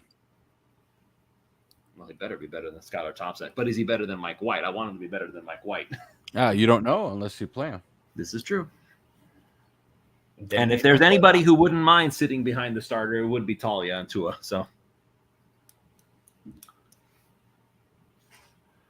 we're gonna This collect hockey all- game is one. This is one of the best hockey games you will ever see. I've never really been a big fan of hockey, and I decided my final year of college I was going to get into it, and it was around the time of finals, and I was trying to study and watch hockey, and it was the playoffs, and it was the Ducks, and I don't remember who they played, maybe the Avalanche, and it went like 7 overtimes. And I had never seen a hockey goal in my life on TV. And I was like, I'm tired of this game. I turned the channel. And like 30 seconds later, I turned it back and the game was over. Somebody scored a winning goal. I was like, really? I stayed through 7 overtimes to see a goal and missed it. Miami's on the board, guys. Scroll down a little bit and see who's there. So that tells me you don't care for Josh Proctor very much. I mean, I'm just looking at names just to see who's there. Hey, go ahead and take Vidal. Let me see what's there. Go to the running backs. Tyrone Tracy, Blake Watson, George Halani, Carson Steele, Kamani Vidal, who Duke mentioned already. Okay, go Frank to. Gore Jr. is there. Right, if we He's want gonna be a pedigree. He's gonna be a UDFA. Go to wide receivers. Jaquan Johnson, Jordan Whittington, Brian Florney, Anais Smith, Josh Cephas. Yeah, it's Aeneas- really slim pickings. Aeneas Smith, if you added him, he's going to give you some return. Go to Okay, offensive center. I guess Matt Lee went earlier, huh? Yeah. Drake Nugent's a nice player, but he's a UDFA type. Drake Nugent's a guy that I would get as a UDFA. In fact, we talked about it on our podcast when we were giving out our UDFAs. Drake Nugent's the guy that you call, one of the first guys you call when the draft is over. He could be that perfect backup center. We haven't picked a linebacker yet. It's not a good crop. You could get the same type of player as a UDFA that you could get him here. Yeah. You feel that strongly about Vidal? I mean, I'll be perfectly honest. At this point in the draft, you're just throwing darts to the board. Yeah. I mean, you like him though. I think he could be a fit. He gives you a little something different. He's a bigger, smaller. He's back. a bulkier back. Yeah. He's a bulkier back. So again, you're looking at a guy. When I did a mock earlier this year, and I took him, and my thought process was, this is a guy that's going to take Savon Ahmed's place on the team. So, and if he, you know, what was it a couple years ago? Who was the guy from Louisiana that the 49ers took in like the 6th round, and he ended up starting for them? Elijah Mitchell. So he's a guy I think could have that kind of impact in this offense. So yeah, it went 198. I mean, you're looking at the board. Do you see anything there? It's like, yeah, we got to have that dude. So if you want a running back, take him. Unless you want to take Tonga Vailoa here and save Vidal. Nah, he's gonna be had at 205. It's only 7 picks anyways. Yeah. Okay, I guess we'll go with Kamani Vidal. And Miami comes up in 3, 2, 1. Boom. Going to Right. the third period, 2-2. That shows you how long the show has been. Is like we're watching hockey and going play by play on that, not actually what's going on here. It's usually what happens near the tail end of this. We're gonna be watching the draft intently, but true to the real real draft. one. So, Yeah. if you had to make a pick right now, if you had to bet big time money on who the Dolphins will actually pick at 21, on who you think will actually be available there, who do you think that would be? Okay, we're going back to the first round. We're talking now. We're just discussing because we don't really have much time left. So I'm just asking, who do you think the Dolphins will pick at 21 based on who you think will be there? Xavier. Xavier Worthy, I'm pretty sure. I'm going to go a different route. I think he'll be there, and I think this is who they'd pick, and I'm going to say Jared Verse. I mean, Jared Daniel Verse. said he likes edge, but I don't think they're going to force it. I think they'll go like he loves Xavier Worthy. I think the run on quarterbacks. I think Buffalo trading up for a receiver. I think some of the movement in those positions are going to cause the edge rushers to drop a little bit. I think Dallas Turner goes early. I think the run on offensive tackles happens, and I think he's sitting there. And I like Worthy, but I think Verse is a better player. And if it's a huge need, because as of right now, I know the guys say they're going to be back, but if they're not, you're looking at Zeke Vandenberg and Shaq Barrett as your starting edge guys. So, or who's the other guy? I can't think of his name. Cameron He Good. was the guy that had the Max Crosby jersey. Or no, it wasn't Cameron Good. Well, if he's back from injury as well, there was another guy that was on Hard Knocks. He was the guy that they made him be Max Crosby. Quentin Bell. Oh yeah, Quentin Bell. Yeah, I think that's it. All right. So let's go ahead and we've obviously run out of steam here. Are we feeling serious about the Talia Tagovailoa here? Yeah. What else are you gonna take? I mean, I don't like anything really. I like Dallin Holker a little bit. Sione Vaki is interesting as a special teams player. He also plays running back too. For what it's worth, AJ Barner, apparently Simon likes him. Premier blocking tight ends, high upside as a receiver, and he's only 21. That makes some sense. If you were gonna go tight end, I would just go full. I would just go biggest freak possible and just get Tip Raymond. Go for the guy that's like 6'7", 270 and runs 4.6.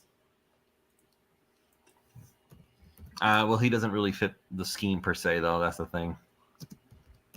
Or does Who cares? At 205, it's like it's at 205. You know what I mean? I mean, I would want somebody who could potentially play in Mike Daniel's offense, and AJ Barner fits the brand. I'm making the executive decision. It's my draft. I'm picking AJ Barner. I picked AJ Barner just about every mock I've ever done. If this were my Madden franchise, I would just be like looking at the trade block and seeing like what positions are available, what I need, and I'm sending this pick to another team to get. Yeah, this was Madden. I've been trying to trade this pick for like Justin Jefferson right now. Forced trade. AJ Barner. I'm making the call. Like, I feel like everybody's been talking about him. Even Simon's been raving about him. The kid has potential, and he's really, really young. And it's not like he's a first rounder like Austin Jackson was kind of potential. Like, I feel like Miami needs more tight ends. We eventually want to move off of Durham Smythe, I think. And Barner is a great blocker. And if he can be a receiver, I'm all for it. I think just looking at who we've taken, we've got at least 3 early contributors, guys that will play significant and meaningful snaps. Mahogany. Shut up. He will start and play there all year. Worthy's going to get significant snaps, and I believe Fisk will get significant snaps. Yeah, I will fix this. I promise. In this defense, you probably get a decent amount of contribution from a guy like Bullock right away too. Yeah. In fact, I think the first 5 picks would see significant snaps. Yeah. Yeah, I think, Mo Kamara will play maybe 200 snaps, so at least. And if they don't, and you know how they were last year with babying these guys back from injuries, if they don't want them to play early, I think he's a guy that you could see get a lot of snaps early on, and then kind of taper off when Phillips and Chubb come back. All right. So I think we're happy with what we got here. It's Xavier Worthy, Christian Mahogany, Braden Fisk, Kalen Bullock, Mohamed Kamara, and then Duke's favorite, Kimani Vidal, and my favorite, AJ Barner. All things considered, solid draft with what Miami had to work with. But again, all this is precedented on Miami making this trade down to get that extra pick. So fingers crossed. And these guys being there, so. And these guys being there. There's that. So only time will tell. We've only got 2 days to wait, and we will be here on 5 Reasons. We will be live reacting to everything with you guys. And I will have the simulator up just so we can track the results in real time. So that way all we have to do is just scroll up and be like, is somebody off the board? Yeah, he's off the board. So I don't think this is going to be on the 3 yards audio feed. It's over 2 hours long. Yeah, and we did our own mock today. Yeah. So well, you guys did only a first round mock though, not a whole thing. Mm-hmm. So with that said, you know what? Let's since we're already here, let me look up Pooney. Okay. You mean on Simon's list? You can look up on Simon's list. I'm going to look up. I have a ranking, which is like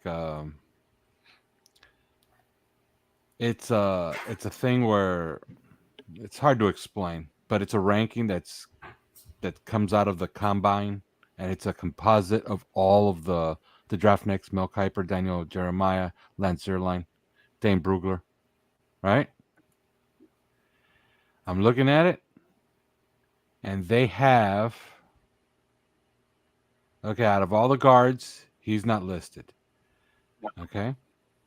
Out of all the offensive linemen, Pooney. I'm trying to see if he comes up. Let me put it. Well, Simon doesn't think he's too bad for what it's worth. He is a converted tackle. Some people think he might be a center. Played a season at left tackle and hot. Let me see. I'm just going to go ahead and I'm not on Twitter, so I don't know what it's been like. But position rank, he's 18th ranked guard, so they do have him on their list, and they have him as a top 100 guy. So again, it's moot. So if Chris Greer pushes the wrong button and gets this guy, he might get lucky. You never know. I in spirit and in every intent, I still clicked on Christian Mahogany. So again, this does not count. I'm just going to say that I think that Twitter and other places will be a wild place if Graham Barton is on the board when Miami picks and they go a different route. It depends on who they get. If they get Xavier Worthy, half the fan base will still be happy. I know the inside leverage guys won't be happy, but I'll be okay with it. All right, we're gonna call it here. It's been long enough, and we got our 7th round mock in. Now we just have to wait for the Dolphins to do their 7th round mock. Now let's do UDFAs. Yeah, yeah, right. Let's go. Talia's out there somewhere. Then let's do training camp and let's do our cuts. Yeah, right. We'll go that far in advance. Then we'll play the whole season here. Yeah. If anybody has Madden. Nah. Right. No, I refuse on principle. I'm not buying Madden anymore. Such a bad game. Have you guys watched what's his name? The Angry Joe Show? How he rips into Madden like an hour for a whole hour every single year that it comes out, and it's literally the same game over and over again. Well, I have the Madden with OBJ on the cover, so I have an old version. So I just play that. Mm. A $70 roster update every year. EA, get your crap together. Seriously, this is not okay. Yeah. Devontae Parker is a rookie in this game, and on my Madden. So yeah, I have the old version, but I enjoy it. I have fun. Just yeah, but it's like they make millions of dollars on that Ultimate Madden nonsense. You know that, right? Like that's why they have absolutely no incentive to change anything. It's like they'll just keep. It's a gotcha game. It's a big overpriced gotcha game. I hate it. I still have Madden 2006. It's got all the old favorites on there. It's got Jason Taylor, Zach Thomas, Sam Madison, like all of them still there. The best thing from the old Maddens that I really enjoyed was because I'm older and I don't listen to a lot of the radio. I would hear new songs and hear new music from Madden. Now it's old songs. The physics of the game has gotten screwed up because it's broken. Like it's the same system. Like they keep saying they're adding new things. It's not new things. It's just stuff that they recycled from older games. Yeah, it's a bad game. It's so bad. Oh my god. I want NFL 2K to come back. I want them to get another shot at it. But I know they never can because of this stupid Monopoly garbage. All right, guys, I'm going to turn in. Yeah, we're done.